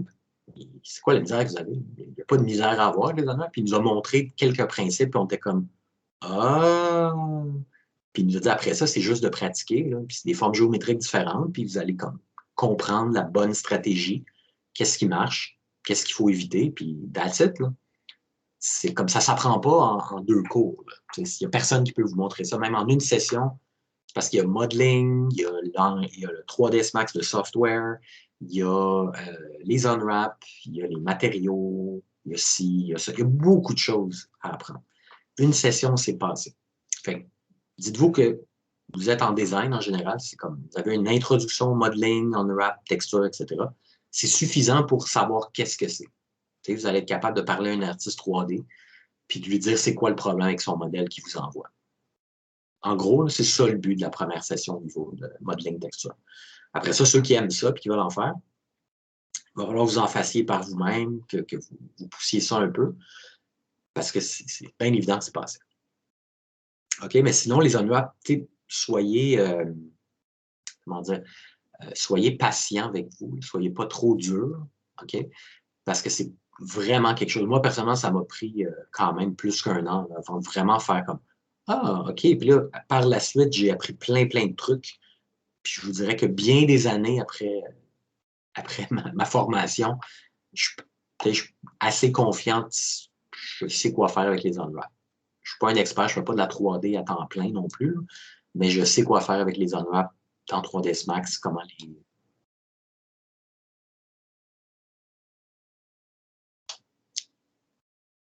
Not a wrap, not an on-wrap. Non, c'est ça. Il faut passer un petit peu plus de temps avec ça. OK? Fait que ça c'est la base des outils. Il y a quelques autres trucs que ça nous permet de faire qui sont vraiment fantastiques, que je vais vous montrer à l'instant. Donc, on a cette forme-là. OK, tout est beau. Mais vous voyez, par exemple, j'ai mon pivot qui est en plein milieu. Puis ça, c'est pas idéal du tout. Fait qu'admettons que ma forme est complète, que je suis prêt à l'utiliser dans ma scène. Puis là, vous voyez le boolean en passant. Si vous vous rappelez, j'avais la forme originale, j'avais un rectangle au milieu, puis j'ai créé un boolean, c'est devenu une mèche. OK? Je pourrais l'éditer éventuellement, mais ce que je veux dire, c'est que je n'ai pas besoin de déplacer le subtractive volume, puis ça a été créé comme une mèche. Okay? Fait que c'est important de savoir ça. Mais là, l'étape importante, c'est le pivot. Parce que il existe une façon d'éditer le pivot, de le changer dans 3ds Max, dans Unreal, qui est temporaire. Donc, ça ne vaut rien. Okay? Je vous la montre quand même. Si je me souviens bien, c'est ça. Fait que vous tenez Alt et la roulette de la souris, puis vous déplacez votre pivot. Mais, vous voyez, il y a comme... Ouais, OK, on va le faire comme ça. Un axe à la fois. Puis on va s'assurer, on va essayer de regarder ce que... Vous voyez comment ça marche pas bien déjà? Parce qu'il ne snap pas. Okay? Pourquoi est-ce qu'il ne snap pas? Je ne le sais pas. Je souhaiterais qu'il snap parce que là, vous voyez, ça n'a comme aucun sens. Fait qu'on ne peut pas travailler en perspective. Fait qu'il faut travailler avec ces vues-là. Fait que là, je suis de top view. Fait que là, je le place là où je le veux, sur le bout de l'objet, comme ceci. Il faut aussi que j'aille en front view. Je fais F pour voir où est-ce que je suis. Et puis Alt et roulette de la souris pour le mettre exactement là où je veux. Puis encore une fois, vous voyez, ce n'est pas si précis que ça. Mais ça fait la job. OK, je fais ça, je reviens en perspective. Et bon, il n'est pas hyper précis, mais c'est quand même pas pire. Fait que là, moi, c'est ça le résultat que je veux. OK, je veux que mon pivot soit en bas. Puis je déplace mon truc, puis là, tu sais, là, je suis content. Mais si je le désélectionne, puis je reviens, oups, il se remet à sa position originale. Donc, ça ne vaut rien. OK? Ça existe depuis Unreal, depuis le début, depuis 8-9 ans. Fait que c'est pas bon, ça. OK? Fait que là, il faut qu'il y ait un truc permanent, évidemment. Puis ce truc permanent-là, il est uniquement dans les outils qui datent d'un an, ces fameux outils de modeling plugin. Donc, il faut aller dans Transform, Edit, Pivot. Vous cliquez là-dessus, puis vous faites la même chose qu'on vient de faire. Il est malheureusement tout aussi imprécis, même si je fais Enable Snap. Pour moi, il ne snap juste pas, là. Comme, ça ne marche pas, là. Okay, j'ai jamais réussi à le faire snapper comme du monde, mais c'est pas grave. Fait que moi, je vous conseille de ne pas travailler en perspective parce que ça ne donne rien. Donc, vous venez le déplacer comme ceci. OK, good. Fait que il faut accepter que ça ne sera pas comme hyper précis, mais on dit close enough. Okay, après ça, comme ceci. Je l'ai trouvé comment faire sans. Nico, j'avais eu des problèmes avec ça. Puis là, je me rappelle comment. C'est comment? En fait, une fois que tu as déplacé ton pivot, le bien ordinaire avec Alt souris du milieu, ouais. Ensuite, tu cliques sur le pivot avec le bouton droit. Attends, je vais faire un essai ici. Fait que Alt, roulette de la souris, je le mets ici. Ouais. Là, tu fais quoi? Directement sur le pivot avec le bouton droit. Puis là, il y a un petit menu pivot en dessous. OK. On fait Set as Pivot Offset. Et puis là, normalement, tu désélectionnes, tu resélectionnes, puis il va toujours être là. Ah, OK, c'est pas pire. Mais est-ce qu'on a même besoin de faire ça? Attends, ben là, il n'est pas bien placé, mais c'est pas grave. Si, mettons, je vais chercher d'autres choses.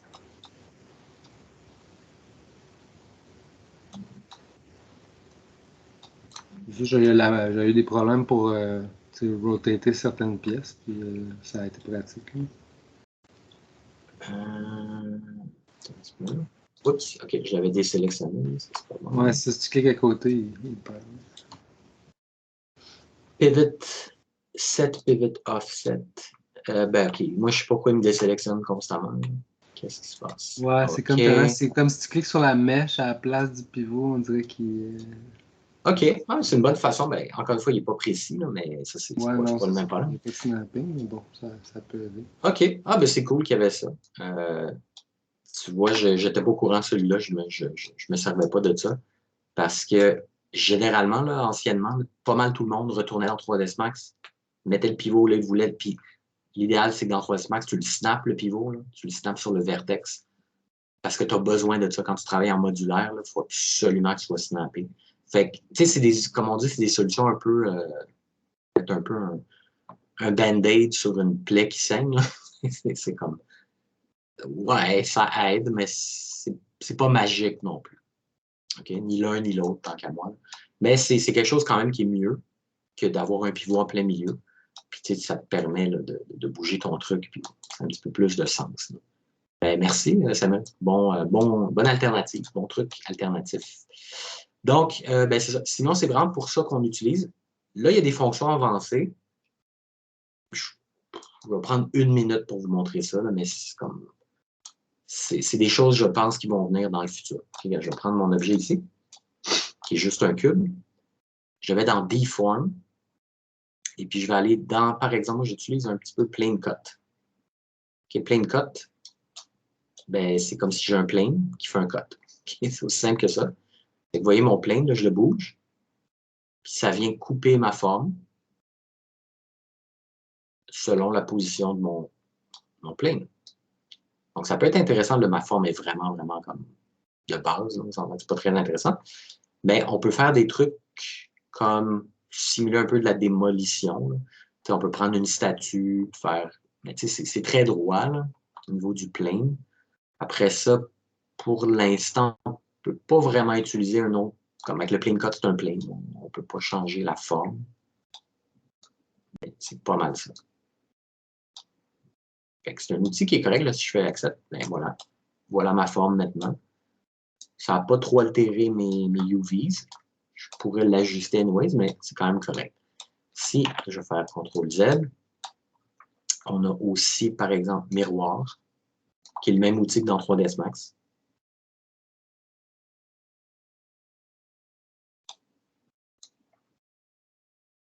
OK, qui est comme un outil de miroir standard pour faire une copie en symétrie. Après ça, qu'est-ce qu'on a d'autre? On a les sculpts, tout ça, on va laisser ça de côté. Mais écoute, il y a des experts là, qui ont poussé ça. Honnêtement, il n'y a pas énormément de vidéos sur YouTube. Il y en a une de 2 heures, quelque chose, là, récente, OK, sur les outils de Modeling Tools et Unreal Engine. Là. Vous pouvez trouver ça facilement. Ils montrent d'autres fonctions poussées.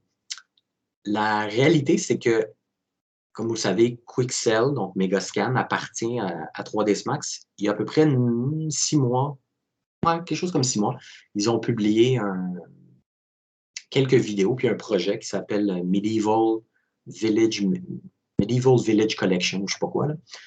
Et puis, c'est un environnement, tout est importé de Megascan. Puis, c'est tout du level art par les artistes qui travaillent chez Megascan, Quixel et Epic. Fait que c'est vraiment, vraiment hyper réaliste, hyper débile. Il y a du VFX, il y a de la fumée, il y a une partie du village qui est en feu. C'est vraiment impressionnant visuellement. Et puis, il montre que ils ont importé plein de planches de bois, puis ils les ont bendées. OK. Par exemple, je ne sais pas si je peux les faire. Est-ce que c'est Space Deform? Non, c'est pas Space Deform. Ils les ont pliés, ils les ont coupés, ils ont modifié. Genre, ils ont pris une planche de bois, puis ils ont fait un village complet avec des maisons. C'est pas juste une planche de bois, mais tu sais, genre des granges, des plateformes en bois, des escaliers, etc. Puis tu ne reconnais pas que c'est genre 3 mèches au total. Fait qu'ils ont fait un travail incroyable. Ils ont montré que la technologie est là et que c'est possible. Sauf que c'est pas un tutoriel. Ils montrent une vidéo, c'est un time-lapse. Puis j'ai essayé de suivre quelques trucs. J'ai fait plein d'expérimentations. Il y a plein d'affaires que ça crash. Fait que c'est pas au point. Okay, les fonctions avancées là, ne sont pas au point, malheureusement. Mais ça montrait ce même un aperçu de ce à quoi on peut s'attendre. OK? Et ben, tu peux le downloader, le projet. Tu peux le downloader sur Unreal 4 aussi. Dans le Marketplace, c'est gratuit. Là. Si tu veux juste explorer le truc, là, on peut aller checker. C'est Medieval Village quelque chose. C'est super impressionnant. Juste pour le fun, vous pouvez aller là-dessus. Attends que ça load. Vous tapez Medieval Village. Et c'est lequel? Bon, attends, on va aller à gratuit. OK, donc c'est quel nom? Gratuit. Bon, fait qu'apparemment, c'est pas Village, c'est Medieval Environment. OK, Medieval.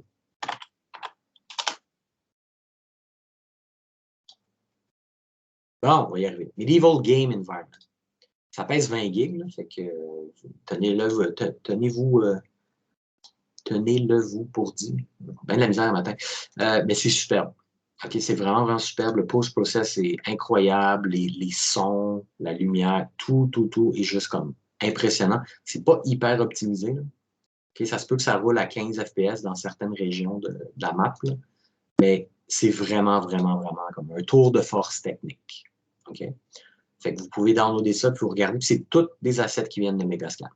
Sauf les arbres, parce que les arbres, il n'y en a pas sur Megascan. Mais c'est vraiment, vraiment impressionnant. Oui, Samuel?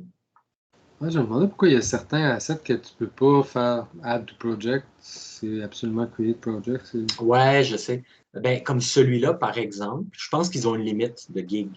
Celui-là pèse 24 gigs.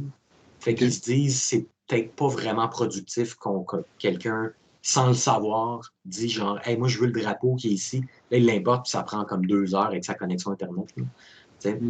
La plupart, c'est add to project, parce que c'est en dessous de, mettons, 3 gigs peut-être. Ils ont à mon avis, ils ont une limite précise.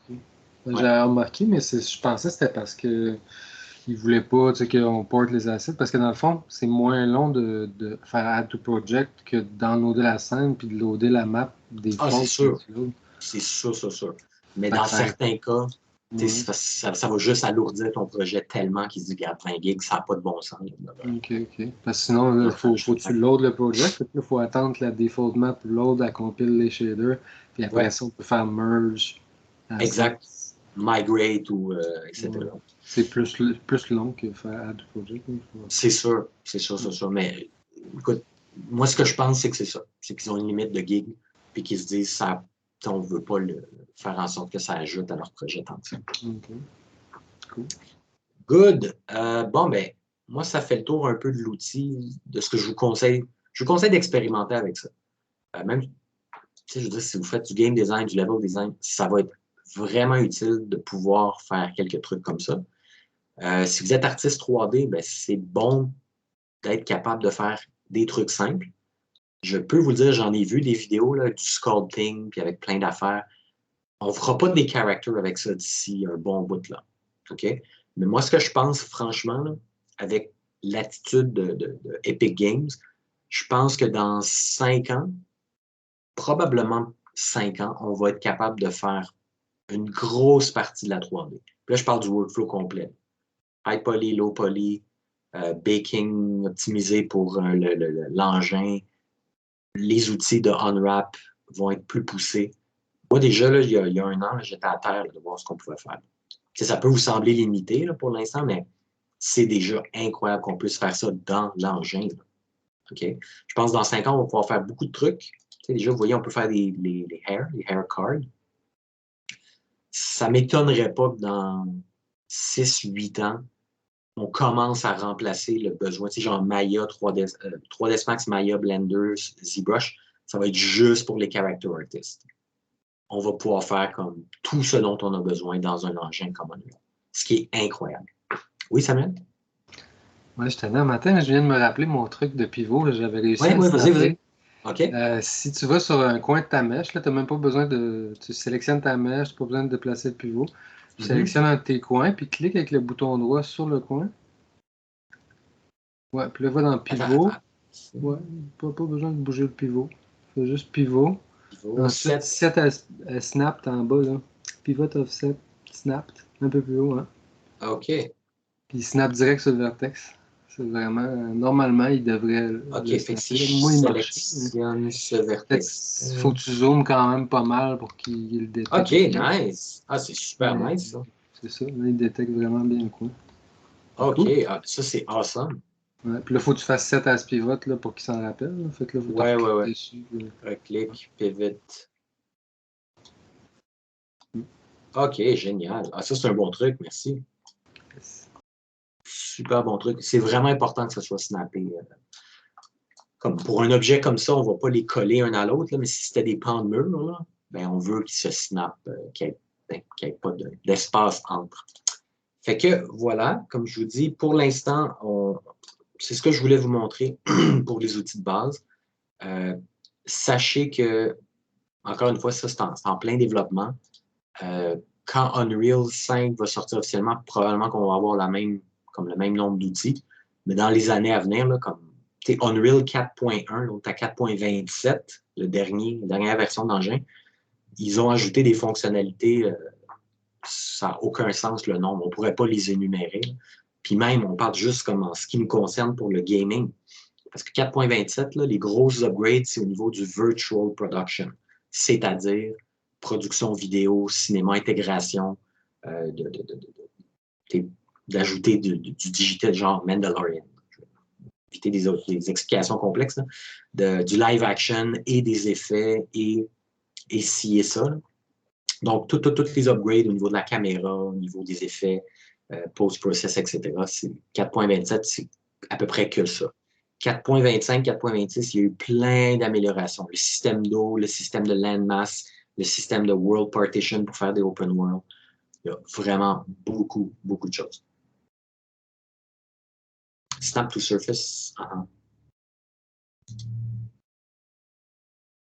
Ouais, celui-là, honnêtement, il est très, très, très, très capricieux. Ce système-là ici, là, honnêtement, je le déteste profondément. Là. Quand tu tiens la touche V puis tu cliques les trucs un à l'autre pour le vertex snapping, il marche tout croche. Ton objet peut se retrouver à 3 km. C'est vraiment atroce. Là. Ouais, c'est ça. Non, c'est vraiment. Ça, c'est vraiment pas fort de la part d'Epic Games. Tout ce système-là. Mais anyway, il n'y a rien de parfait, comme on dit. Donc, voilà. Ça va vous permettre de faire quand même beaucoup de choses, d'ajuster, comme mon exemple de cet objet-là ici. Ben, vous voyez, il a quand même été réglé. Il est quand même droit ici. Fait que vous voyez que j'ai taponné beaucoup.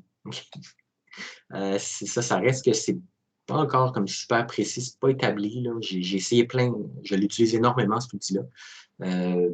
Selon la forme géométrique, vous essayez, comme il faut vraiment essayer, expérimenter, et vous allez le comprendre par vous-même le plus possible. Moi, là, novembre passé, j'étais tellement optimiste par rapport à ces outils-là, j'ai tout essayé.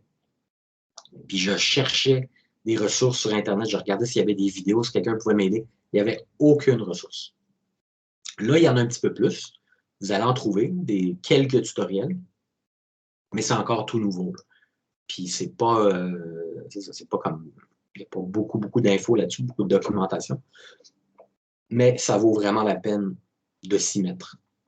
OK? Que vous soyez artiste 3D, vous aspirez à être un artiste 3D ou level artist ou whatever, c'est des bons outils à avoir. OK? Donc voilà, ça fait le tour de ce que je voulais vous montrer. Fait que là, je vais passer à la période de questions. Est-ce que vous avez des questions par rapport à ça?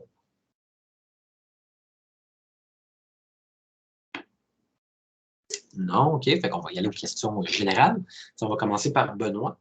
Tu voulais me montrer ta mèche en question. Oui. Sauf que là, j'ai comme un petit problème avec Unreal. Il bug, puis il débug, puis il bug, puis il débug depuis le début du cours. Crash? En fait, dans le fond, c'est que j'essaie de me déplacer dans mon niveau pour je suis en train de remplacer toutes mes Greybox par mes mèches. Puis, dans le fond, c'est comme si je me déplace, à un moment donné, ça bug. L'image froze, après ça revient. L'image froze, après ça revient. OK, partage ton écran, on va regarder. Ça serait plate à dire, mais j'espère que ça va le faire pour qu'on puisse voir ce que c'est. Oui. Ça le fait direct là. Ça le fait. OK. Donc, là, ça vient de bugger. Là. Ça vient de freezer. Là, j'essaie de me déplacer. Là, ça revient. OK. Ça a commencé à le faire récemment? Aujourd'hui. Aujourd'hui, c'est la première fois. C'est la première fois que ça fait ça. Mets tes FPS. Ça vient de bugger, ce sera pas long. Les FPS, c'est où que je vois pour les mettre? La petite flèche à gauche de perspective. À gauche, ouais, t'es dessus. Oh, là, tu vois, ça vient de bugger encore. Bon. Parfait. Show FPS en haut. OK, 180. 26. OK, mais tu sembles quand même avoir un bon FPS. Oui. Oh, puis là, ça dip à 13. Je sais pas si c'est à cause que les assets que j'ai mis pour l'instant, c'est de trop haute qualité, ça se peut-tu? Je sais pas. Double-clic, amène-nous dans Detail Panel. Ça vient de bugger, ça sera pas Ouais. long. Je sais pas si ça serait ta mèche de ton forklift, par exemple, ou plus tes arbres, ou parce que t'as comme pas de la végétation hyper dense non plus. Tu veux que je t'amène où, excuse-moi? Clique sur ton forklift.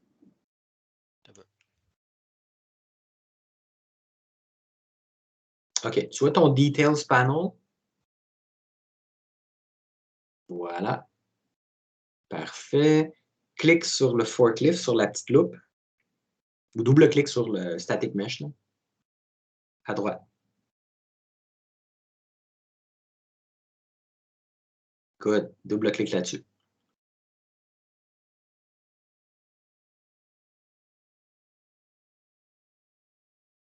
OK. Je voudrais savoir les triangles. Zoom out un petit peu. Ouais, ça bug beaucoup. Ouais, je vois ça. OK, 18 000. Non, il n'y a aucun problème avec ça. C'est un asset super bien optimisé, ça. OK, ferme ça. On va aller checker tes arbres.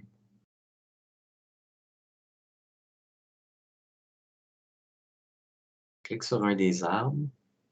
Ça vient de bugger encore. Ouais, je vois ça. Il rush beaucoup, là. C'est peut-être parce qu'il y a trop de poussière dans ma tour. Ça fait longtemps que je ne l'ai pas fait.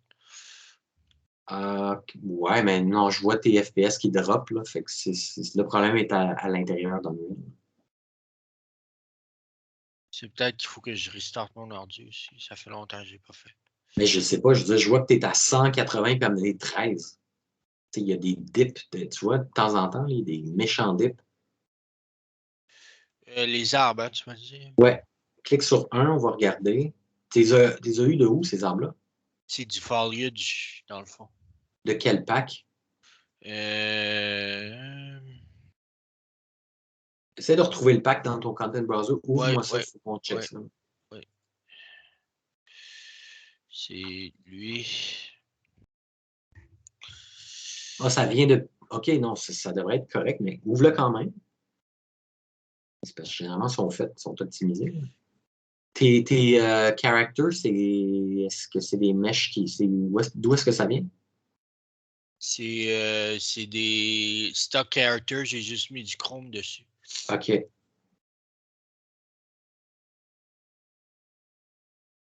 Pour dire que c'était des ennemis.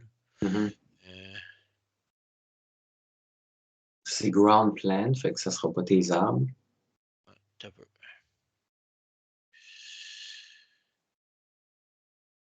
Sinon, tu peux aller dans ton outil de foliage, select, tu cliques sur un arbre, tu vas dans ton foliage information, tu double-cliques. OK. Ça va être plus vite. Donc, foliage. Parfait, tu vois exact. On est là, tu cliques là-dessus. Ça bug. OK, on va lui donner 2 minutes. OK. Ouais, tu double-cliques là-dessus, ça devrait nous ouvrir son éditeur. OK, zoom out. Non, 22 000, c'est pas la fin du monde. Non, c'est pas le coupable. Qu'est-ce que tu as importé d'autre? Des poteaux. À mon avis, il y a une mèche quelque part qui pèse 200 000 polis puis qui est multipliée. Ça se peut que ça soit le poteau que je viens de mettre. Vas-y. Ouais, c'est ça ici. Là. OK. Encore une fois, va dans le mode select. Là. Sors du mode foliage. Ce sera pas long, ça vient de bugger. C'est fatigant, je sais. Attends.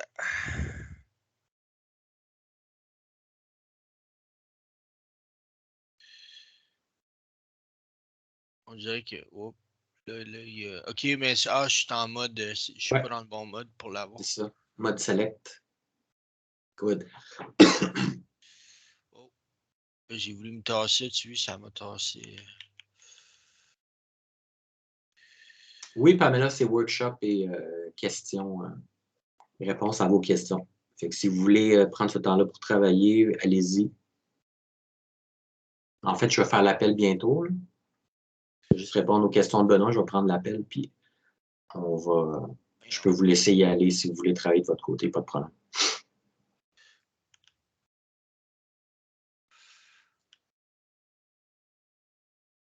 OK, fais juste. Oh boy, 4 FPS.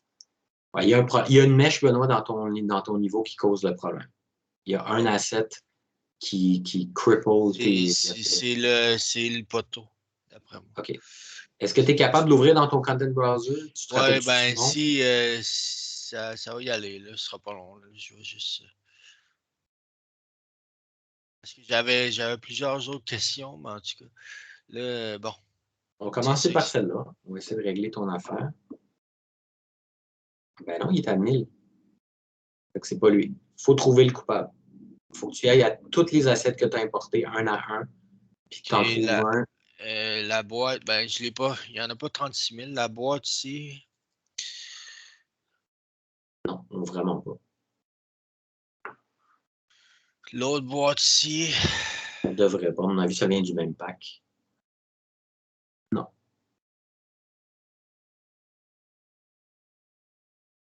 C'est peut-être ça. Non, pas de problème, Kevin. Pas de problème. Oui, vas-y, check la fontaine. Tu peux y aller, Kevin, tu peux revenir après. Si je prends les présences, je sais que tu étais là. 8000, non.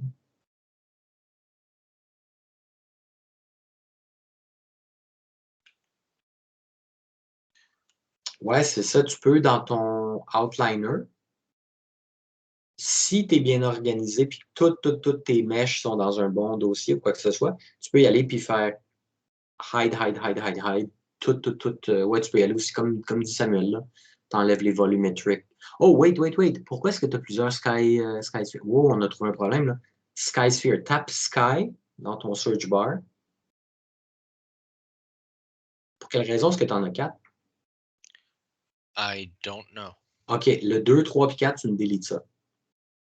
Mais c'est-tu les bons que je délite ou c'est pas les bons? Garde ton ciel.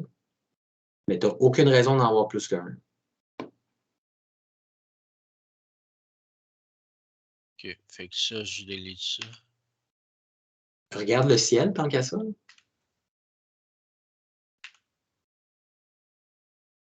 OK.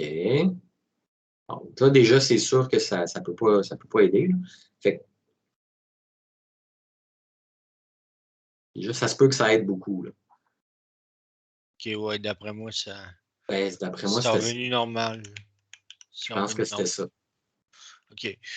Puis dans le fond, là, c'est parce que là, je vais tout faire, je vais tout mettre, changer je vais tout ôter les greybox, Ouais. mais pour les buildings qui sont dans le background, là, j'imagine qu'il faut que je le fasse pareil. Il faut que j'enlève les greybox.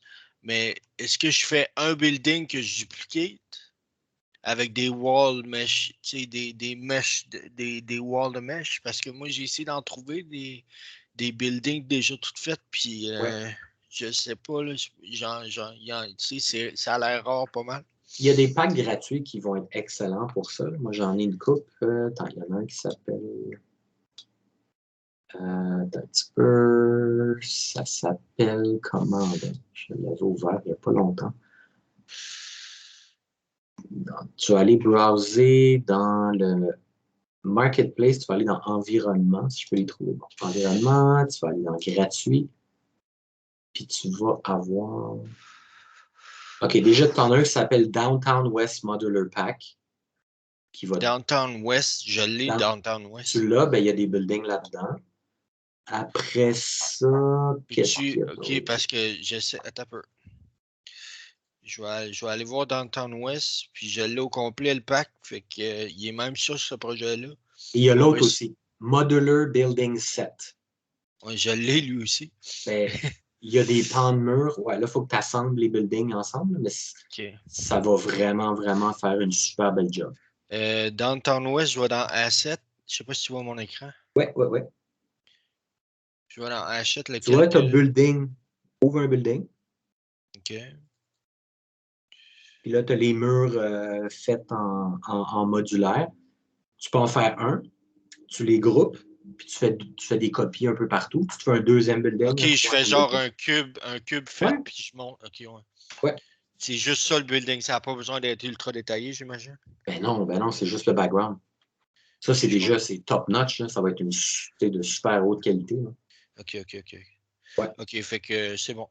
Puis je vais te montrer mon... Ouais, vas-y, montre-moi ta mèche. Parce qu'il y a un bout que je suis pas sûr que je me dis ça va peut-être bugger, là, mais que je transfère ça dans Substance, là, mais en tout cas. Et oui, Samuel qui passe le commentaire, il fait ça aussi pour son truc, puis c'est long. Mais la qualité, ça prend du temps, Samuel. On peut faire un cube, aller chercher building front, avoir une image d'un. Puis est-ce qu'on peut jouer avec le. Faire le scale puis les grouper ensemble, est-ce qu'on peut jouer avec le scale après ou tu veux pas qu'on joue avec le scale? Juste pour que ça soit de la hauteur des buildings que j'ai faites. Parce que tu peux jouer avec le scale tant que tu veux, ben oui. OK. Bien sûr. En autant qu'on ne puisse pas s'y rendre là, en play mode, ouais, je comprends. Tu gères l'espace du background comme tu veux. Okay. Tu le testes. Là. Si ça n'a pas de sens visuellement, que le building a l'air bien trop gros, bien trop petit, là, tu t'ajustes, mais en autant que ça marche, il n'y a pas de problème.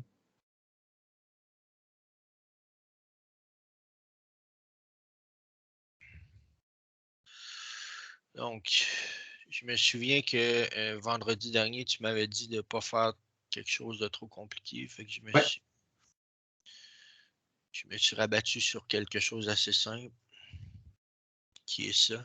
Ben, c'est top, ça. OK. Et puis, ce que je me demande, c'est est-ce que ça, il faut que je le remplisse ou... Ça, c'est quoi en ce moment? Il y a joué comme du Z-Fighting. Il y a deux... C'est genre, c'est parce que j'ai fait je l'ai coupé, j'ai fait une booléenne, puis j'ai fait pour faire mon trou, là. Mais après ça, j'ai essayé que ça soit mieux défini comme... je vais mettre les... OK, il faut fermer les mèches. On ne peut pas faire des booléennes pour amener ça dans l'engin. OK. Ça va vraiment causer des problèmes. Ce que tu ferais, c'est que tu ferais... tu sélectionnes... Ouais, là, je ne sais pas si vous êtes rendu là, mais tu sélectionnes toute ta border, tu extrudes vers le bas. Tu fais comme... Regarde, tu vois, tu sélectionnes ta border. Tu vas dans ton Edit Poly. Parfait. Sélectionne la border avec 3. Le raccourci clavier, c'est 3. Good. Sélectionne dans ton cercle. Non, l'intérieur, le border. La bordure. Exact. Non, pas celle-là. Celle qui je ne sais pas comment dire, là, ouais, celle-là. Parfait. Tiens Shift. Avant de faire Shift, fais W. Pour activer ton gizmo. Okay. Parfait. Tiens Shift, puis voilà, pèse vers le bas avec l'axe des Z. Voilà, parfait. Tu peux aller plus bas. Va plus bas. Ouais, tu peux faire ça. Et là, tu peux faire... OK, bouge pas. Tu pourrais aller bien plus bas. Là, faire comme... Mais déjà, c'est bien. Puis tu peux tout de suite... Ouais, je ne veux pas t'induire en erreur. Je ne veux pas t'amener à faire des trucs, mais je vais te le montrer. Tu peux appuyer sur Cap dans ton panneau à droite. Là. Non. Toujours en tenant... 4 dans ton panneau à non, droite. pas 4, Cap. C-A-P. Okay, donc, fais CTRL Z. Fais CTRL Z. Parfait. Là, va... Non. Reviens pas. Fais CTRL Y. Voilà, parfait. Là, tu vas aller appuyer sur Cap. C-A-P, qui est dans ta liste, juste en dessous. Descends ta souris. Il est là. Parfait. Mais ça, c'est pas bon comme en tant que tel. Tu peux pas le laisser comme ça. Il faut que tu joignes les mèches. Fait honnêtement, je ne sais pas si c'est une bonne idée que je te dise de faire ça. Non, faudrait tout joindre les points, tu vois, là. Les points 1 à 1, il faudrait faire cut puis les amener 1 à 1. Non, en fait, regarde, zoom, sélectionne un point, va en vertex. Ça, c'est quand même une technique importante en 3D. Fait que sélectionne un des points. Parfait. Là, puis bouge ta caméra pour qu'on voit le côté opposé. Puis sélectionne le point qui est vis-à-vis de l'autre bord. Right? L'autre bord du cercle. Exact. Vas-y, en haut. Tu sélectionnes celui qui est à peu près aligné. Puis avec tu vas... contrôle, avec contrôle. Oui, pour sélectionner les deux. Puis là, tu vas aller appuyer sur Connect dans ton panneau qui est à droite. Tu vois, Connect, il est en dessous de Target World. Ouais. En dessous. Et voilà, parfait. Tu vas faire ça pour chacun. Et puis, ouais, ça va être mieux de faire ça que quoi que ce soit d'autre. Pour amener ça dans l'engin, là, ça va être le best. Puis arrange-toi pour qu'il y ait des quads partout. Donc, fait que dans le fond, au lieu de faire. OK, ouais. J'ai fait une boolean, mais j'aurais dû ne pas effacer rien de mes. C'est ça le truc. Les booleans, c'est vraiment pas recommandé de faire un boolean dans un software puis de l'amener dans l'engin. Vraiment pas. Ouais, ça peut juste causer des problèmes. OK, fait que je fais ça pour chaque dossier. Ouais. OK, fait que je vais te laisser faire ça parce que ça, c'est une job de moine. Mais ça, c'est une technique assez importante en 3D là, d'organiser tes mèches pour qu'elles soient clean pour l'engin. Fait que voilà. En autant que tu les fasses droit. Là, bon, mais que j'ai fini, je te lancerai un call pour la prochaine étape, là, finalement. OK, mais attends un petit peu. Là, mets-toi en F3. F3. Là, tu vois, je ne sais pas pourquoi ça a fait deux. Ah, OK, parce que je sais pas. Tu tenais contrôle, right? C'est ça? Oui, c'est ça. Oh. Parfait. Fait que, tiens, fais juste vraiment connecter deux points ensemble. C'est bon, parfait. Un qui est vis-à-vis l'autre.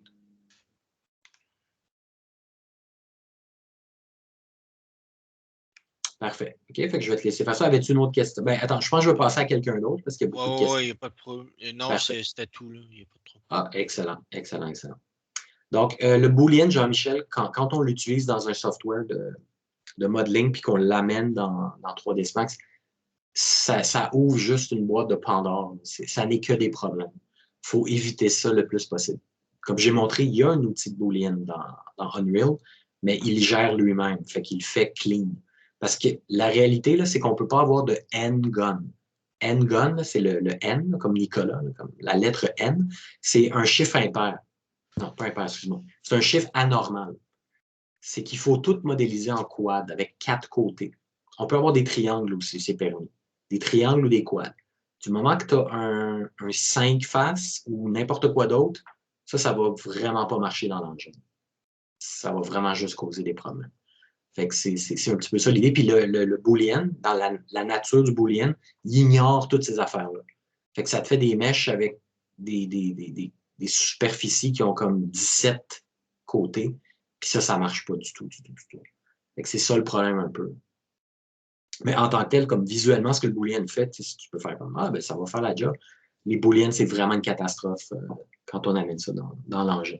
Puis des fois, tu vas peut-être l'expérimenter, tu vas l'amener, puis il n'y a pas de problème, c'est cool, c'est le fun. Mais ça cause des problèmes à long terme, là, quasiment inévitablement. OK?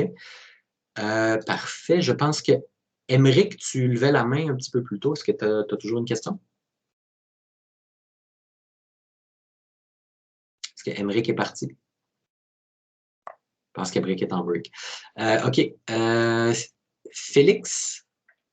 Ouais. Moi, j'ai un problème au niveau d'un widget que je voudrais faire apparaître. OK. Je partage mon écran. Ça.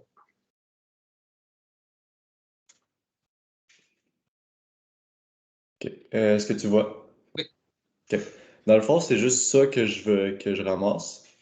Puis ça fonctionne. Là. Je le fais ramasser correctement. Puis... ouais. Ouais, c'était supposé fonctionner. OK. Tu appuies sur E normalement, puis il pick up.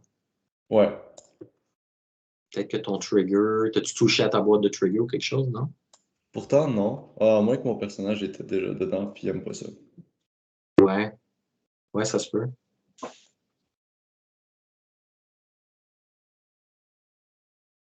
Okay. Puis voilà. En haut à gauche, ça dit Collected. Parce que je voulais juste le tester ici, fait que c'est sûr qu'il passe là. Ouais. Mais le Collectible, il apparaît pas.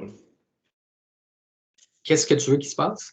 C'est juste qu'il apparaisse, je l'ai ici. Dans ton UI. Ouais, il apparaît en haut, puis j'ai mon graph qui est supposé le faire apparaître, puis le faire fade out. Ouais, attends un petit peu, Marc-Alexandre, ça ne sera pas très long. Je vais prendre les présences, puis vous allez pouvoir y aller.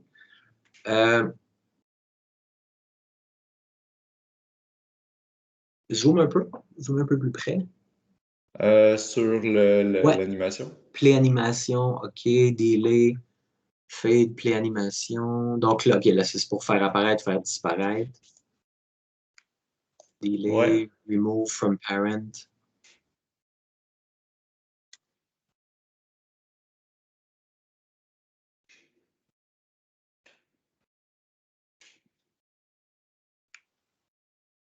Start time.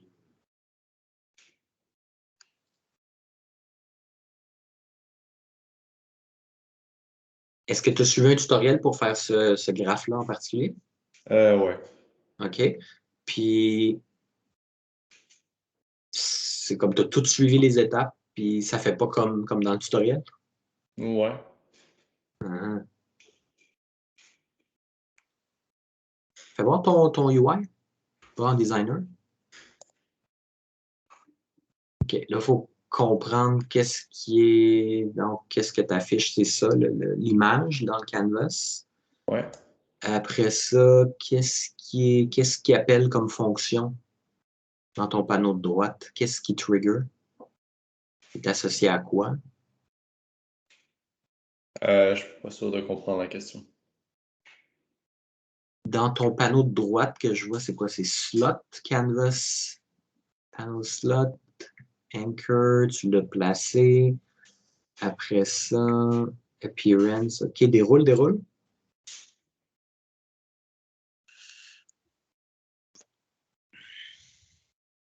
Il me semble que j'ai rien touché. Le seul truc que j'avais fait, c'était ça ici. Ouais, Et exact. create un binding. Ouais, c'est ça, exact. Create binding. Puis il est bindé à quoi? Au texte. Ouais. Ben, je sais pas s'il est bindé ailleurs. Puis ça, dans ton graph, refais-moi voir le graph. On repartit du début, va tout à gauche. Event construct. Get game mode. Cast to third person. Set. Qu'est-ce que c'est le set? C'est le game mode ref. Ouais. OK. Play animation.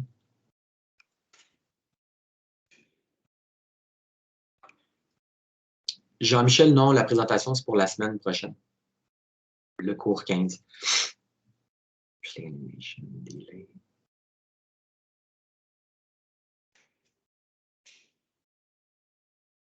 Écoute, vite de même, je ne saurais pas dire. Puis les UI, là, c'est comme. On pourrait faire un cours de 15 semaines sur les UI. Je préfère qu'on mette ça de côté un peu. Je ne sais pas que je ne veux pas répondre à ta question. OK. On va mettre ça de côté. Ce n'est pas le scope du cours. OK, c'est super cool que tu fasses ça. Là. Je t'encourage à définitivement le faire si ça t'intéresse. Mais je pense que je vais répondre aux autres questions qui sont comme les points précis que je vais évaluer pour le cours de level. OK. Puis je vais te revenir là-dessus. Parce que les UI, j'en fais pas mal. Puis écoute, on peut passer 4 heures à régler un problème. Ça peut être vraiment long. Puis je sais pas, comme le tutoriel, comme peux-tu me dire c'est de quel channel tu as regardé ça? Je peux aller le rechercher. OK. Mais tu l'as suivi au complet, tu as essayé, tu as checké exactement chaque détail, où est-ce qu'il clique, qu'est-ce qu'il dit. Tu as porté grande attention parce que le UI, c'est très, très, très touché. C'est vraiment, si tu ne fais pas exactement le shift qu'il fait, si tu ne le cliques pas de la même façon, c'est comme ça ne marchera pas. C'est très, très, très délicat, très sensible. Je vais aller chercher. OK, parfait. Mais je vais te revenir là-dessus. Mais c'est super intéressant. Je vous encourage tous à expérimenter avec ça. Mais assurez-vous d'avoir comme tout le reste avant. C'est comme c'est des choses qui viennent après un petit peu, qu'on fait plus en deuxième session. OK? Mais bon travail, Félix. C'est intéressant, c'est super intéressant. Cool. Donc, qui d'autre? Ben là, il reste juste Samuel qui levait la main. Donc, attends un petit peu, Samuel. En fait, je vais faire l'appel. Ouais, c'est juste pas une question essentielle. OK, ça ne sera pas très long. Je vais faire l'appel, puis je vais libérer ceux qui veulent y aller. Donc, voilà. Est-ce que Coralie est là ce matin? Est-ce que, ben Samuel, je sais que tu es là. Félix, tu es là. Est-ce que Xavier est là? Oui. Oui, excellent. Félix, bon, je sais que tu es là. Forcoche? Oui. Parfait. Pamela? Je sais que Pamela était là en tout cas plus tôt. Donc, Marc Quentin. Oui. Parfait. Émeric, je pense, n'est plus là, mais il était là. Donc, tout va bien. Est-ce que Loïc est là? Oui. Parfait. Marc-André Duguay? Ouais. OK. Patrick? Oui. Sébastien? Jean-Michel, je sais que tu es là. Marc-André La Jeunesse, je pense que tu es là. Oui. OK, parfait. Benoît, tu es là. Kevin, tu es là. Vincent, tu es là. Est-ce que Jean-François est là? Excellent. Est-ce que Anthony est là? Oui. Parfait. Marc-Alexandre, je sais que tu es là. Est-ce que Lucas est là?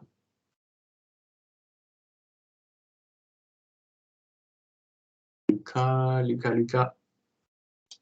Frédéric?